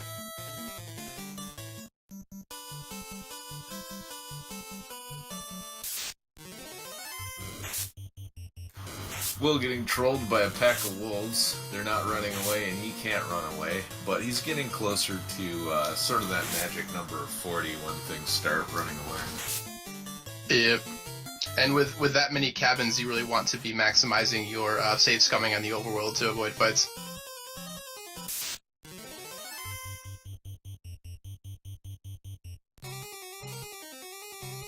So this is very interesting route divergence right now. If Will's likely to check all of the easy chests. If Zarby finds anything in the bottom of Marsh Cave, I don't think Will's going to be very likely to check it for a long time. No, and if Earth Cave turns out has either the ruby or the floater, that could be an opportunity for Will to pull ahead too. But he's going to find the slab real shortly here. And there it is. So slab pickup for WillBloodworth. If he chooses to go straight to Earth Cave right now, and the floater's in there, he could have a nice come from behind time pickup here.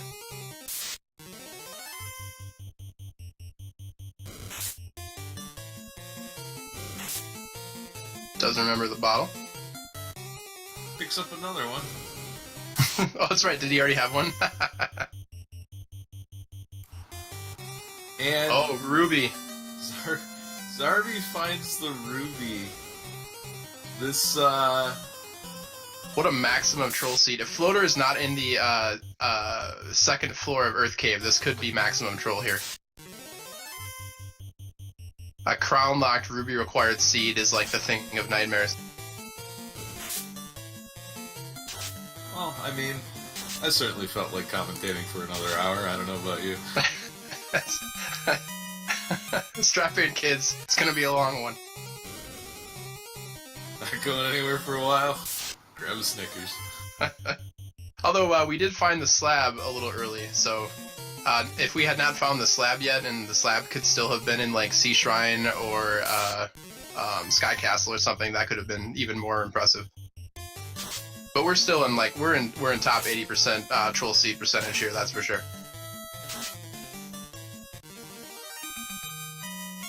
But that might not be the case. The floater could still be in the second floor of Earth. There are, I think, 6 chests there. Oh, the second or third floor. I don't think Zarby made it down that far. Oh, yeah, that's right. Yeah, there's a few chests in the beginning of... I always think of the vampire chests in the environs around there as not being obtainable without the rod, but I forget they are. So, well, at the very least, we're going to get 1 Titan fed in this seed. Yeah, and we'll see if it's required or not.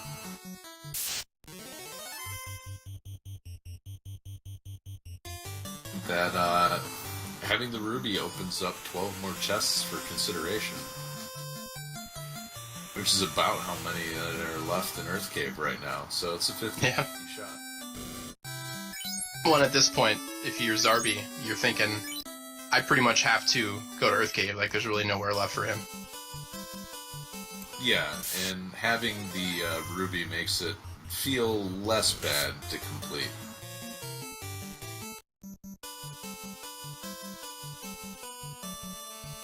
Alright, we get to see Titan. He's over in the corner, shaking, scratching his neck, looking for some rubies. And we have 1,000 damage hit on an ogre. It's all ogre now. It's certainly ogre kill. This just back-to-back puns. Dragon armor. Oh, there's the floater. We had a crown-locked ruby, and a ruby-locked floater. Welcome to Final Fantasy Randomizer, ladies and gentlemen. Ruby required crown-locked ruby. My goodness. At least they're in go mode now, though. Ooh, and the white shirt is a pretty nice pickup, too. Here's an interesting routing idea for you. Since you're already here, do you walk yourself over to the rod and walk yourself over to Earth Cave and walk out? Or do you immediately bail and get the airship since you have to do it anyway? And then fly back? I immediately bail and get the airship anyway. I have to fly back in this direction, and the encounters in this area include large groups of shadows, and so I want to take as few steps in the Melmond area as possible. Yeah, I would tend to agree with you on that one.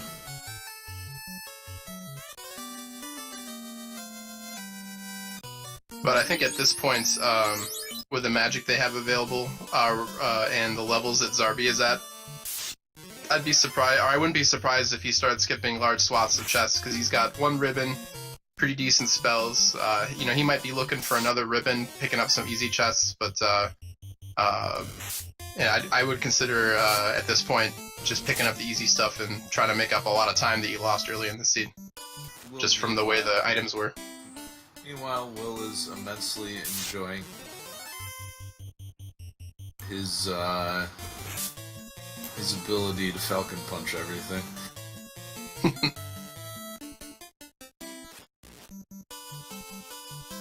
Is Will heading toward Marsh? It looks like it. I would imagine he's going to check the Astos chests and then maybe go to Marsh. Yeah, I mean, there's 6 on the way. Probably should have just docked with the canoe for a shorter trip, but it's not a typical route you see in a run, so... Oh, he's going straight to Marsh. He's making the soul read here on this seed. So we have Will just going in full gamble mode here. It's actually going to pay off.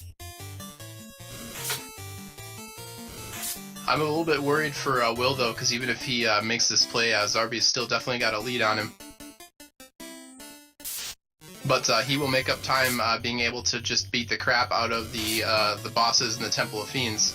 That is true, especially if Zarby comes out of this go mode. He's going to have very, very low-level mages.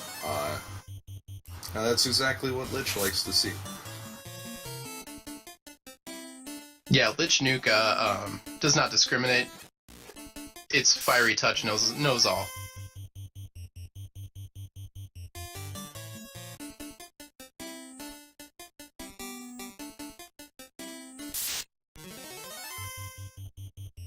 Comment in chat about Zarby's lead slowly growing due to no warp usage. That is a little true, but if Zarby doesn't feel the need to check a lot of chests, at this point warp isn't... or rather, if Will chooses not to check a lot of chests after this go mode, lack of warp is not going to hurt him too much. The only real thing that's going to hurt him is the waterfall walk, which is probably 2 or 3 minutes at least. Yeah, and I think for Sea Shrine and Waterfall, you're going to want to revive your mages anyway. I feel like he is leaving a lot of time on the table by taking all of these encounters, though.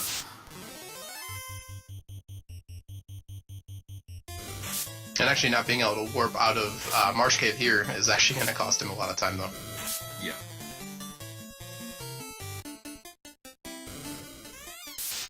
No living being can defeat the vampire.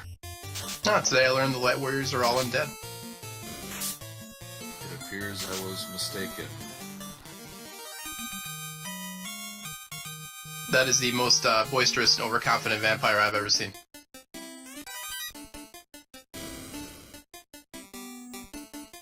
And we have a pack of wizards, and they're not running either. Let the punch fest begin. Pummeled calamari cake. I don't even know if that's a thing, but it is now.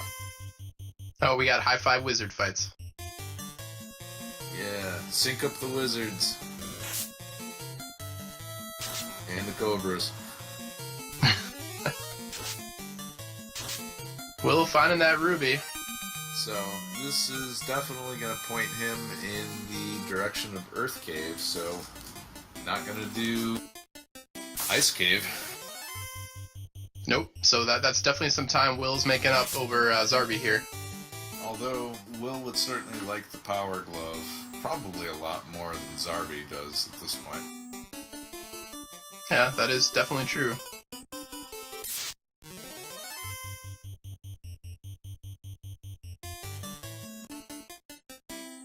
Yeah, and Zarby is skipping a lot of these chests in Earth Cave here, like we thought. Since he is technically in go mode, he might feel confident with a single ribbon, or maybe he wants to check other easier, more accessible chests and see what he gets.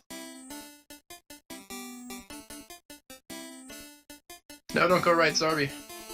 Lich is up north. Oh no, the bat got in his way. And he gets one of the worst ambush fights in this Earth Cave here, too.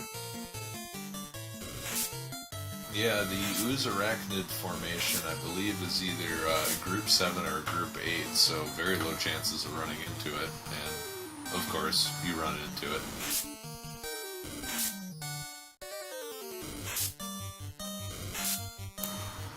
Yeah, I believe it is Group 7.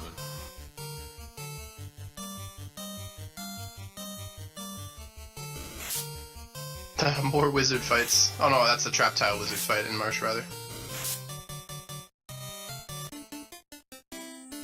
And nope. No, the bad trolling.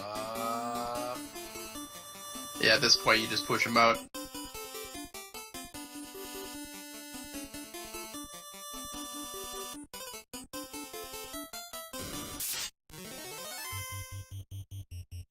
Alright, so we see Zarby heading over to Lich here. And he might be getting his Lich slapping in. Bam! There he goes. Take that, you old sack of bones. That is the Earth Orbilit for Zarby. Zarby forgetting he does not have his airship quite yet. He was not punished for his hubris of not saving immediately upon exiting Earth Cave with shadow fights, like I always am. Same.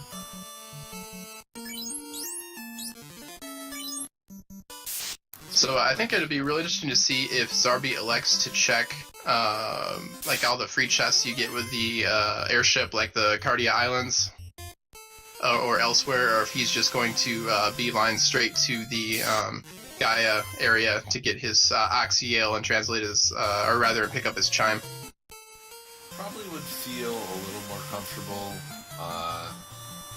with another ribbon, so I think we're going to see some more chests getting open. Oh yeah, I definitely would want at least 2 ribbons with Roundwood Seeds. That Tiamat Bane, or Tiamat 2 Bane is nothing to downplay. No, I know. Yeah, you of all people are well aware.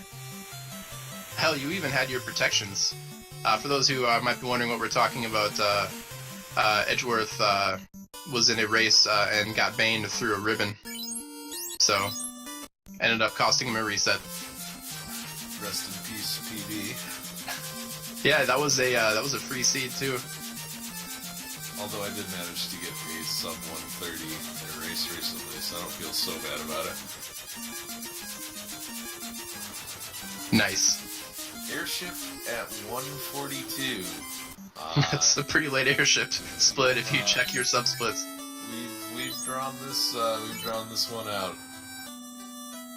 But the at least you're in go mode. Go mode floater has the potential to be maximum troll or a free seed. It just depends on where the placement of that floater is. Alright, bottle pickup for Zarby. I don't know if that's his second or not. He does pick up 10 more houses though, so real estate plans well underway. And it looks like Will uses about 10 cabins in a house, so speaking of real estate plans, he's settled a nice subdevelopment outside the Marsh Cave. Exactly.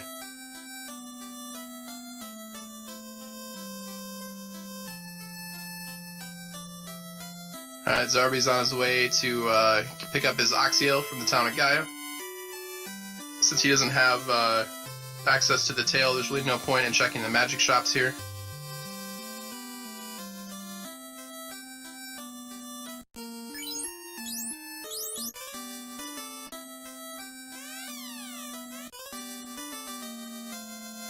And enjoy your Oxyale.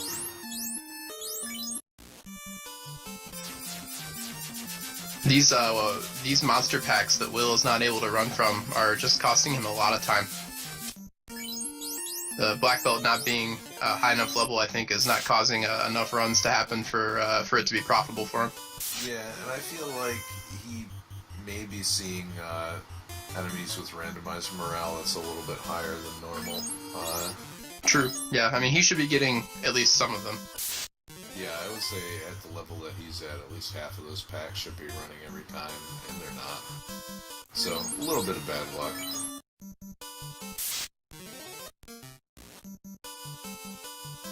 You know, I don't know the Tyro status of either of these two runners, so I'm wondering if we're going to see their true colors come out.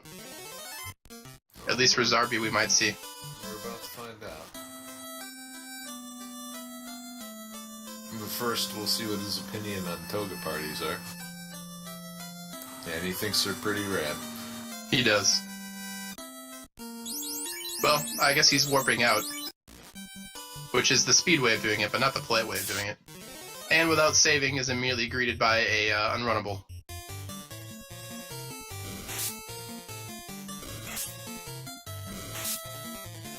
Yep, Zarby did translate.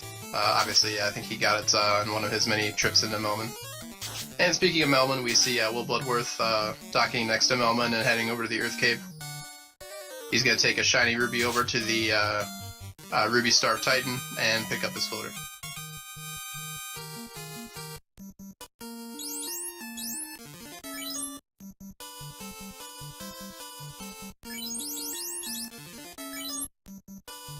Oh, and the Rururu Wolves just stopping the... oh, nice run from WillBloodworth there. Nice run from Zarby as well. He ran from a pack of Frost Wolves. So we had synced up Wolves, but no Tyros. And floater pickup for WillBloodworth there. He's going to be real happy to see that. So he knows that's go mode, and for a strategy that WillBloodworth is running with a ribbon on your black belt, I feel like the odds of him picking up a lot more chests are pretty low. Yeah, I think he's about ready to go. His major concern then is keeping the mages alive to get past the water floor, and that's about...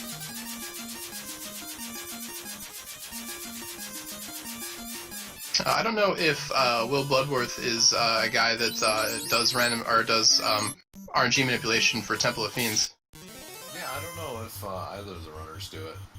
If he does and can avoid a water fight, that might be a big difference maker for his strategy right now. That would certainly make up enough time between the runners if, say, Will decides to do it, but Zarby doesn't. Well, Zarby's going to be picking up some time over Will right now with his ability to warp out of the waterfall cave. But he's got to get all the way there first. And we'll see if he's taking the scenic tour of the waterfall cave and then rewarded with an unrunnable gas D fight. He must live in that corner.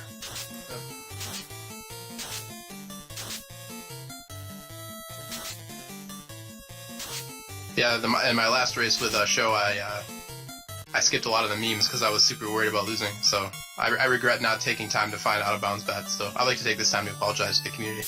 I failed you. It's alright.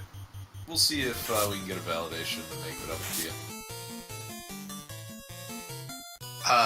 Question in chat, that's a relatively rare encounter here. I assume you're referencing the Gas D in here, and yes, I believe it's one of the more rare ones. Yeah, it has the same rarity as Warmech. It's a Group 8 encounter, 3 and 256. So yes, that's quite rare. Also, the way you rattled that off right off the top of your head impresses me, sir. I looked it up to read it into the guide, so...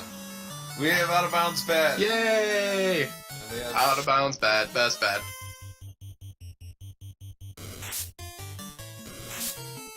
He is the battiest of bats.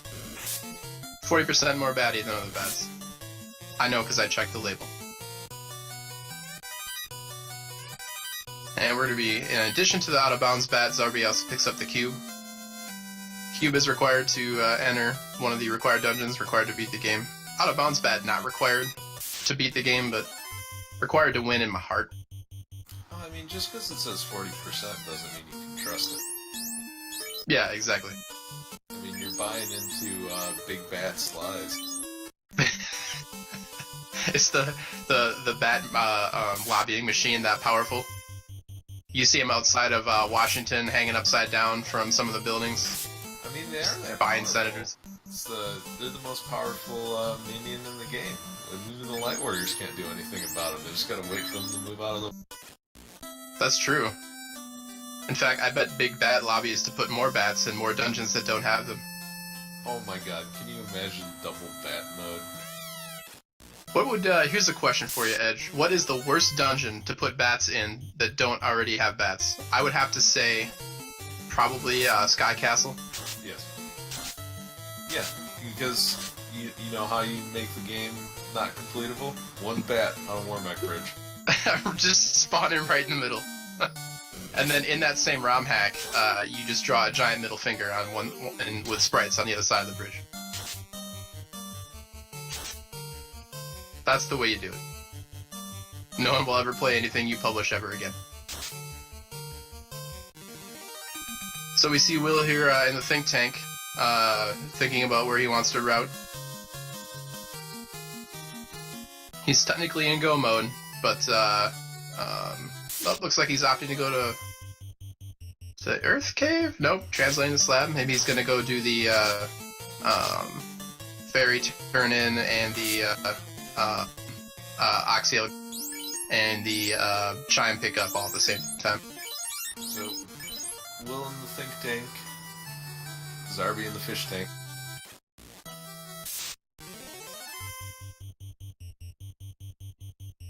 Nothing. And, yep, looks like Will is gonna head over to...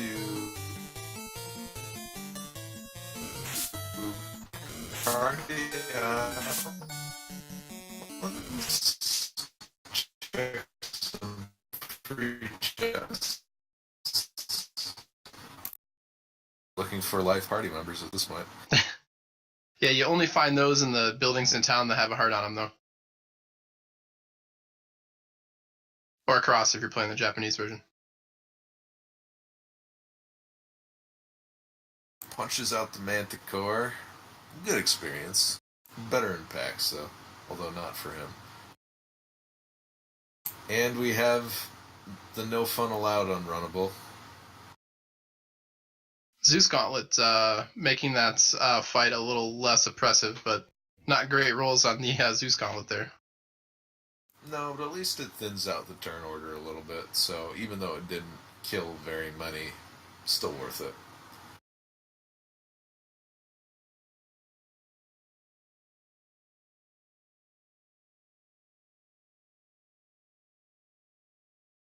Oh, I'm seeing a lot of connection issue statements in chat here. I'm sure we all sound like robots now. Beep boop, friends. Error, does not translate. Must find more ribbons. Acquire win.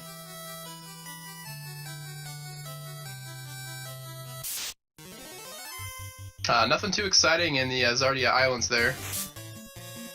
Zarby taking a think as to whether or not he wants to pick up any of those chests, but he says shine it to more chests. I'm all about killing fiends. And it's a good idea given that that floor has about anywhere from 35 to 40% unrunnables. Yep. A little bit confused as to why WillBloodworth is checking out the shop here. He already knows where the bottle is. No, maybe he wants to buy another one. He almost got a little soft on us there, but decided to harden up and go to the correct place to turn in the slab and the ferry. Well, does the heel turn and goes elsewhere. Tyro! WillBloodworth, ladies and gentlemen, man of the people. Good guy WillBloodworth. Saving those Tyros. Anyone who kills Tyros is a dastardly person and has no place in the community of good, tolerant people. I like that you described it as dastardly, because I think every person that has killed a Tyro so far is the kind of person that would also have a handlebar mustache, wear a top hat, and a mop. Yeah, I could see anyone that kills Tyros placing some kind of maiden on a railroad track, tying her up, And waiting for Dudley Do Right to come. Yeah, playing a bunch of ragtime music while they're waiting. So, while we're referencing Rocky and Bullwinkle, why not just go all the way? Oh, and the Toga Party are blocking his way out. They want him to stay and party. But Will's got better things to do than to put lampshades on his head and dance. He's got orbs to light. Yeah, I mean, like, the black belt, this buff dude looks like he'd be a lot of fun to hang out. I bet he's an angry drunk, though. Just throwing that out there. He probably gets real fighty. Speaking of... That's the real story of how the Sky Warriors felt. They weren't fighting the fiends, they were fighting each other. Well, I mean, we do see an entire dead party and only the black belt surviving on one team, so, you know, we know who would win in a fight. Not Kraken on Zarby's side, because Kraken goes down to Zarby, and the water orb is lit. So, 3 fiends down for Zarby, only Tiamat. Tyro! I love you, Tyro! Goodbye, Tyro. See, Tyro's just lashing out, and WillBloodworth just taking it on the chin. He knows that Tyro's not really, you know, he's not really a bad guy, he's just got anger issues. So you can remember to turn in his fairy for the Axial? Yes, he does. Good work.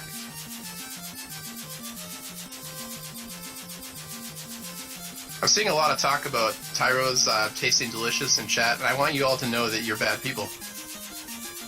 And you should feel bad for being bad.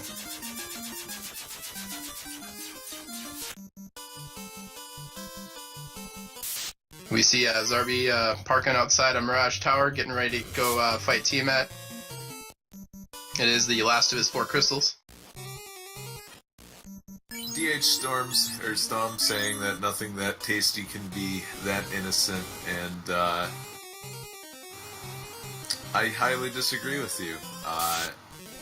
What you're tasting there, you're tasting the innocence there. And it, what it should taste like is the salty taste from the tears that the Tyro cries as you kill it, because you're a terrible person.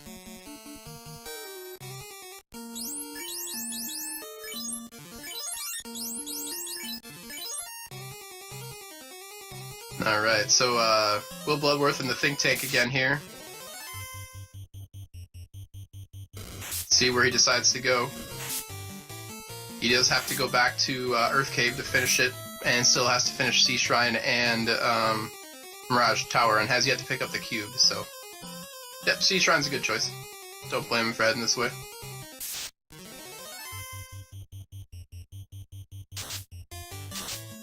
Now it looks like Zarby's gonna head down to check the treasure trove in the 2nd floor Mirage here. Not a bad idea. 10 chests all in pretty close proximity to one another. Nope.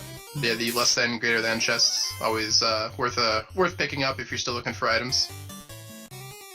Go to places I need to find a ribbon. Maybe he just likes math.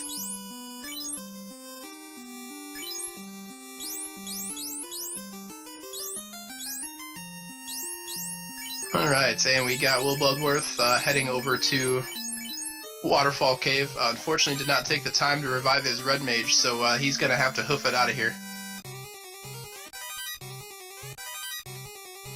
And Zarby finds the adamant. Probably not gonna be too useful. If you found the tail in your Zarby this late in the seed, would you even bother to go class upgrade Edge? I don't think I would. I don't think I would either, and simply because if I'm in Zarby's shoes, Zarby did not elect to pick up the dragon armor. Yeah, that's true. That's half the benefit of class upgrading your fighter into a knight is the delicious triple immunity you get from the dragon armor. Yeah, armor. Combine that with the Age of Shield and Pro Ring, and It is as close as you can get to a ribbon without actually having one equipped. Yep, that's a poor man's pretty princess. And you feel how poor it is when Chaos uses crack. I was about to say, what are the elements you're missing there? The Earth one, and what's the other one? You are missing Earth status Time? and time. That's it. Yep. Wait, who casts Zap? That's time elemental, isn't it? That is the Phantom, so you typically don't see it. Ah, yes. And Zarby decided to skip some of these slightly more out of the way chests in Sky Castle. We'll see if he picks up any of the chests on the floor that has a little more concentrated. I like skipping this floor too. It's really spread out. But the floor above where he's at currently definitely has a little bit more of a concentration.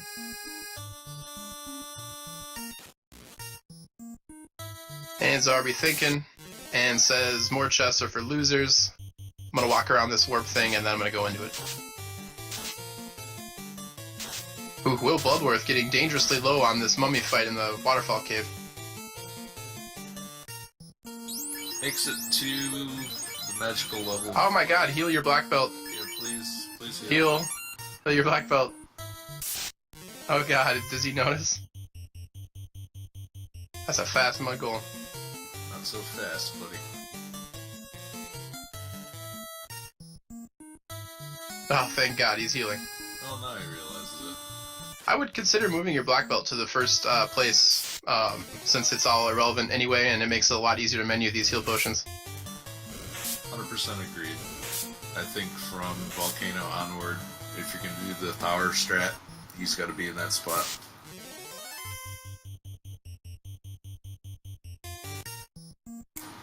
And we have Warmac Ridge. I was gonna say, Warmac, RNGesus. A couple of metal slime encounters. Trips over a bunch of fire hydrants.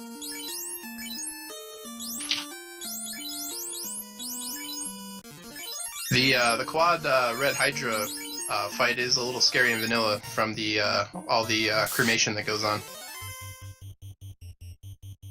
Yeah, certainly not one that, ooh. Uh-oh. He correctly identified... Oh no, cast Fade with your mage too, no.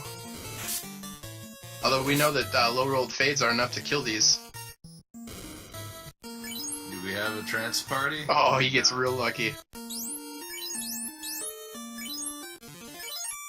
I think nothing will top the Jay Coper 3.5-minute trance lock that we saw a week or so ago. You would be wrong. And Zar got 3 sorcerers, locked him in Temple of Fiends for 4.5 minutes. Oh, was it? I missed that one. Oh no. what a shitty record to hold. I lost the most time to trance sorcerers. Where's my crown? Oh wait, I already have it.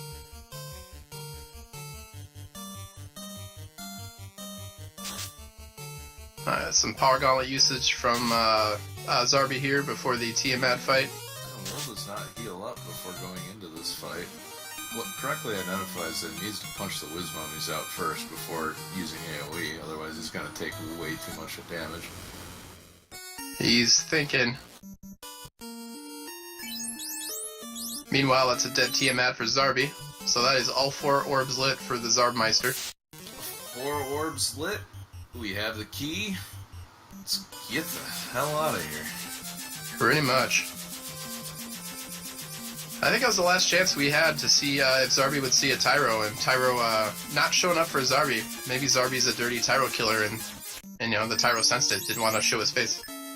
So we just won't know Zarby's true colors, and I think Will's gonna take the death here. Yeah, he does.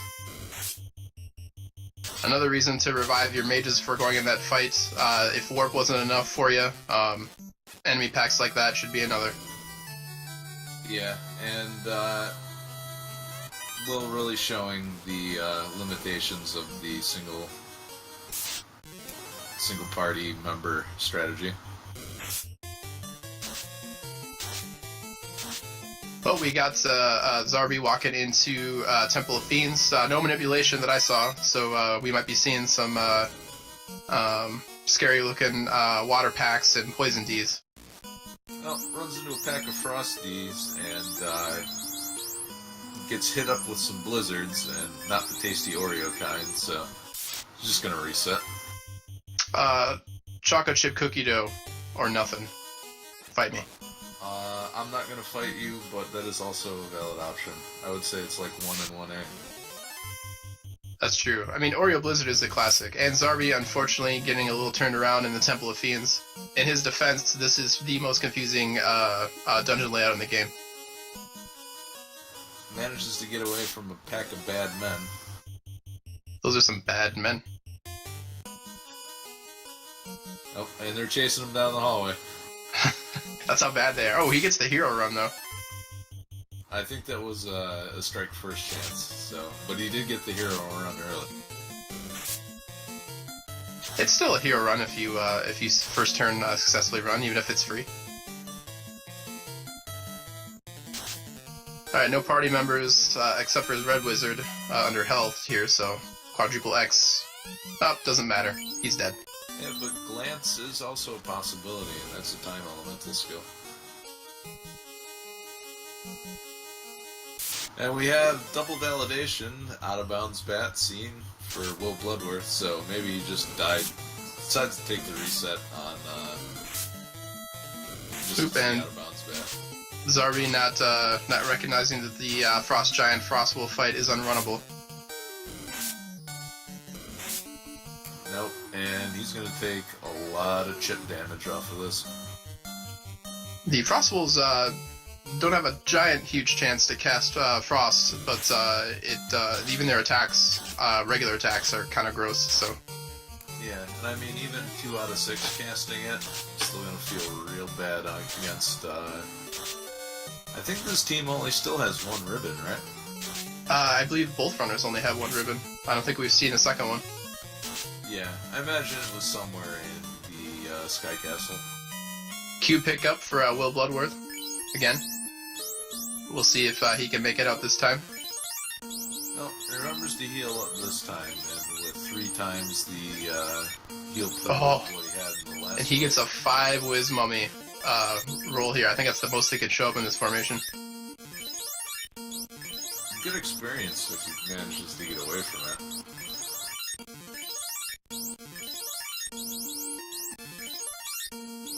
But he's gonna get punched a lot. Oh, and 100 damage crit. That is rough.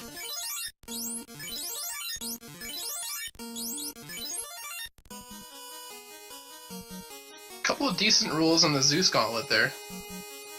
He's gonna at least clear out the regular mummies here. Yeah, this is one of the another crit where you'd rather see the mage stat. Yep. I hear that one, well yeah, he could use the Mage Staff and it would cast Cure 4 on him, right? Isn't that how that works? Yeah, no, I thought that was the Wizard Staff. Maybe I'm just confused. What kind of moron would ever confuse those 2, item cast abilities? Oh wait, that would be me. No, Wizard Staff, or rather the Mage Staff does cast Fire, which these mummies are weak against. Interesting, choosing to fight the last 3 of them. The ones that are already dead are the ones that got non-resist rolls from the lightning. Well, I mean, they're all undead, so... They're re-undead. Unre-undead. Re-dead? Isn't that those screaming things from Ocarina of Time? I think that's correct. I was gonna say, as soon as you said it, I'm like, I've heard that before.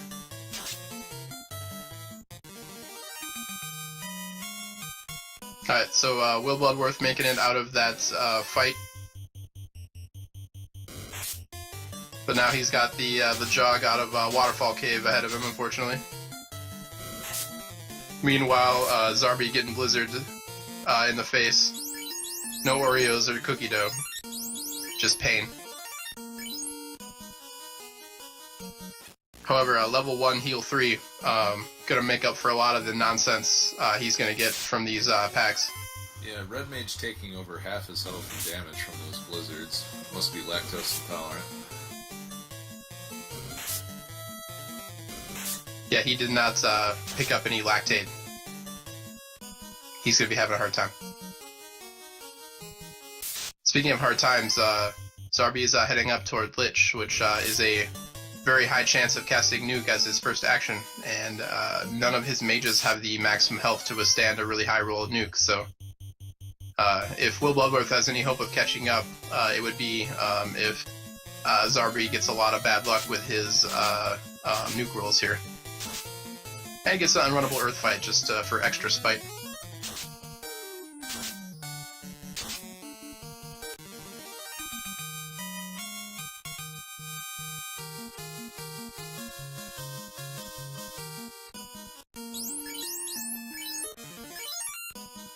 And he kills those Earths with not a huge amount of sweat. He's gonna throw out another heal, top himself off, and it's time for Lich. Alright, let's see what happens, kids. Wet Mage, okay, an instant turn 1 nuke. White Mage survives the low, and White Mage survives. Oh, that's Red Mage took a, was it 390 something? Yeah, that's Still, 1 surviving is all you need with this level of healing spells. And access to Cure 4 and whatnot. I think that was the one big roadblock that Zarby might have had. It's like unless he gets watered to death. What was that, Edge? It's like nothing ever happened. Just, yeah, exactly. He must have used that mage stat. Well, making his way through the fire floor here. Meanwhile, Will's headed over to the Sea Shrine. Yeah, pretty commanding lead here for Zarby. I don't think, outside of some bad inputs or incredibly bad Kraken luck, I don't see Zarby losing this one, unfortunately. Well, I mean, with 1 ribbon, Bane can also be a terror. Oh, that's true. I did forget about the single ribbon. His fighter and black belts are not as overleveled as WillBloodworth's, so if Bane kills both of his mages, his fighter and black belt might have a tough chaos fight. Although he does have the power gauntlet.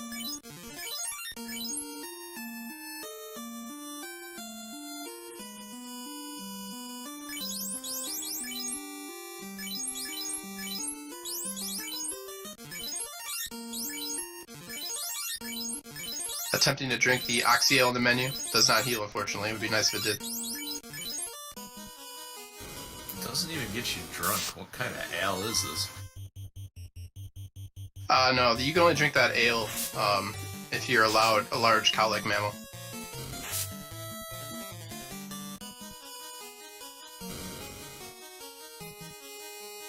And we have Gershark Big Eye. Good to see them there, because they're sorcerers on the next floor.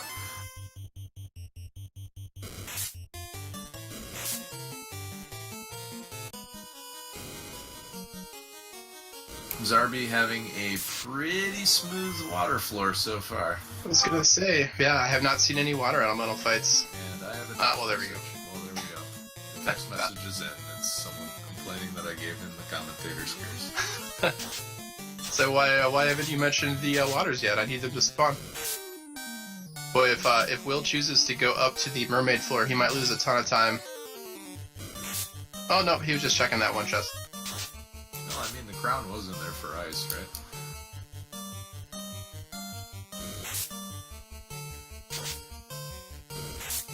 Fire 3 not that effective on waters, unfortunately. No, boiling water still hurts. Do they just become steam then? Just steam elemental. Oh, well, looks like WillBloodworth is gonna head up to... I hope he doesn't check all the chests on this floor, because the real concentration of chests is on the mermaid floor. But we'll see what he does. But if I was in Will's shoes, I would hope he doesn't check any of the chests. And at least he has the Zeus Gauntlet. And finally, he's getting some runs. He's hit the level threshold where things start running away. A little bit too late, though. And I feel like that level disadvantage he had in the volcano has snowballed pretty hard throughout the entirety of Will's run. Yeah, I would have to agree with you on that one. Meanwhile, Kraken 2 being very nice to Zarby. That was Lit 2 cast.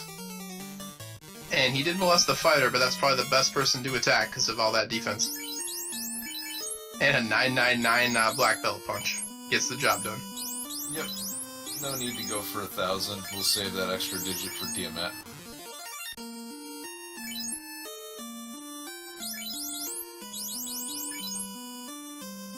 And, sure hope you, don't like running away from anything, Will.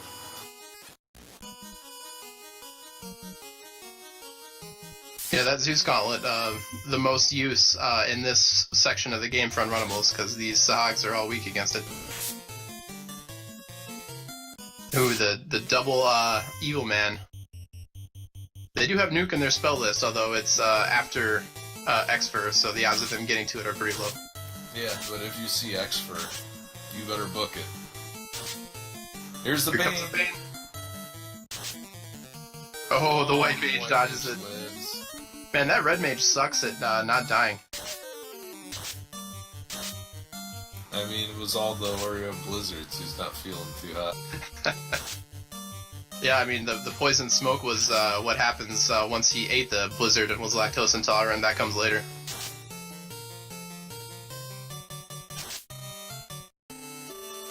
Nothing says color commentary like a diarrhea joke, kids.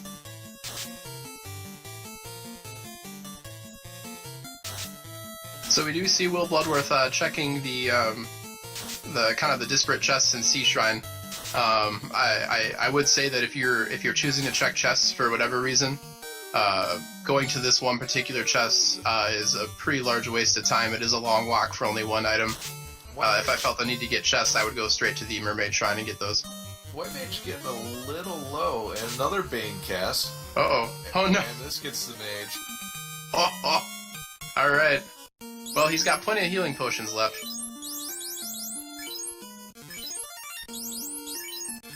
So, both the level 30s still alive, but with only a flame sword, the fighter isn't going to be contributing very much. So it'll be very interesting to see. Yeah, if I was Zarby in this case, I would put the white shirt on my fighter and the power gauntlet on my black belt, and just cast those for a couple of turns, and then have the fighter keep layering that defense and the black belt carry to victory.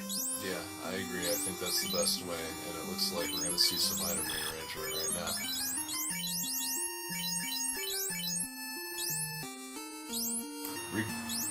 Trocape not equipable by the black belt, unfortunately. One of the few classes that can't use it. Will finds the tail. Not very useful right now, though.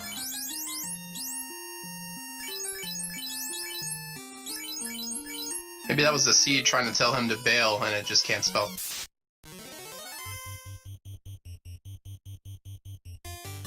Alright, here we go. Chaos fight for Zarby. Zarby not moving the white shirt over. We'll see if this is a mistake.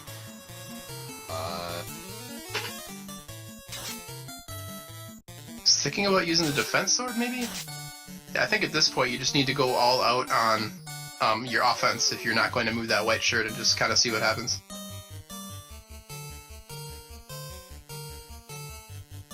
I think he might have realized his mistake at this point with the item check from his fighter. Yep, a little late for that. We'll see if, ooh, 232. At this point, I'd be the most worried about Swirl or some other awful spell from Chaos. 5-hit critical, only doing about 300 there. So, Lit 3, the other thing I would be terrified about is if the fighter dies before Slow 2 gets cast. That is also true, yep. Since there's no fast on that black belt. No, if Slow 2 hits the fighter, was unaffected anyway.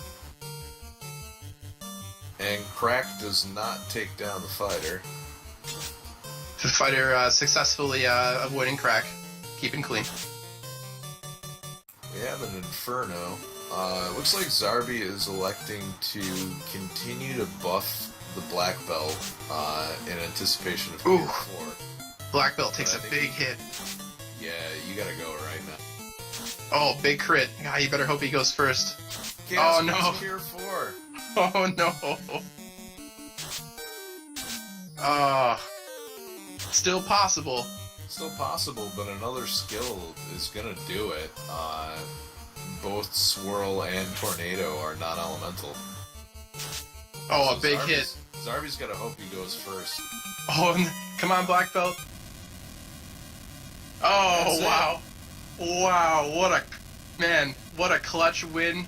Less than 40 hit points on the last surviving member. That's how I like my seeds to end, folks. Just how he drew it up. He was going for maximum drama. I can appreciate that. Woof. What a seed. So Zarby does finish up with an official SRL race time of 2 hours, 20 minutes, 13 seconds.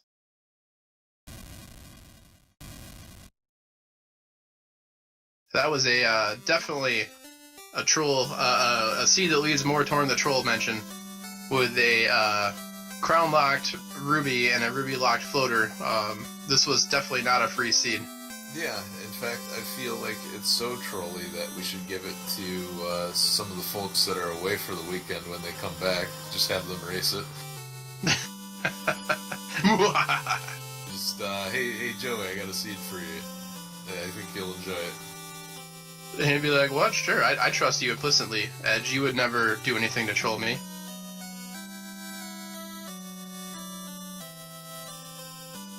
Alright, let's see if Zarby is interested in doing any post-race interview here.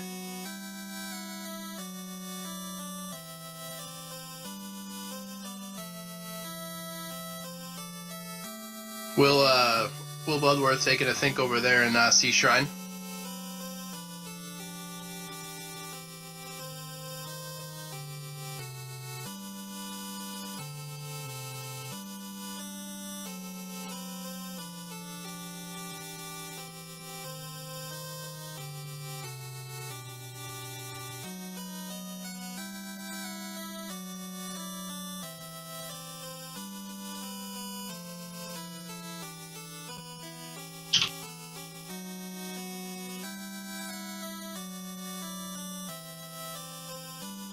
Oh, okay.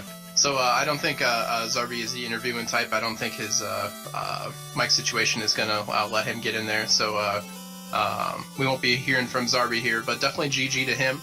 That is the first win in a best of 3 here. So these two will meet one more time in this round. But well played to Zarby. I think the only part of his route that did not work out for him was the ice cave check, and honestly, that's a pretty reasonable thing to do in a seed where Volcano gives you nothing. So I don't blame him for that at all, especially having warp on hand. It makes you clear it pretty quick. And Will decides to throw in the towel, and that completes the race.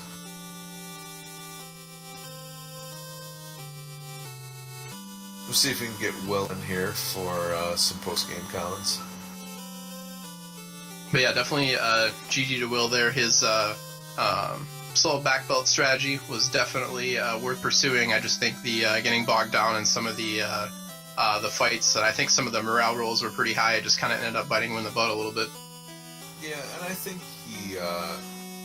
he'll learn a lot from what happened in this race, and next time he goes to execute this strategy, it'll probably go a lot smoother. All right, we're joined by WillBloodworth. Will, how you feeling at the end of that seed there? Distraught. That could have gone a heck of a lot better. Yeah, a lot of the group pack fights just did not seem to want to run away. So some of the time spent on your black belt strategy definitely ended up slipping through your fingers there. No doubt about it. Probably lost a good 20-25 minutes there on just not being able to run from group fights very easily. So what were you thinking when you found early crown, or not early crown, but when you find the crown and you go down to the bottom of Marsh Cave and you found the ruby? What was going through your head? I'm like, there's no way Zarby went back to the Marsh Cave for this thing before I did. I thought, certainly there was very, very little chance. Like with the option of the ice cave out there, that many more chests, I didn't think going back to the Marsh Cave was a gamble that he would have taken too. Either he did or he was just that much faster than I was, which wouldn't surprise me. Yeah, Zarby did actually check the ice cave first, but having access to warp does make that a relatively quick grab. Mm-hmm. No doubt about it.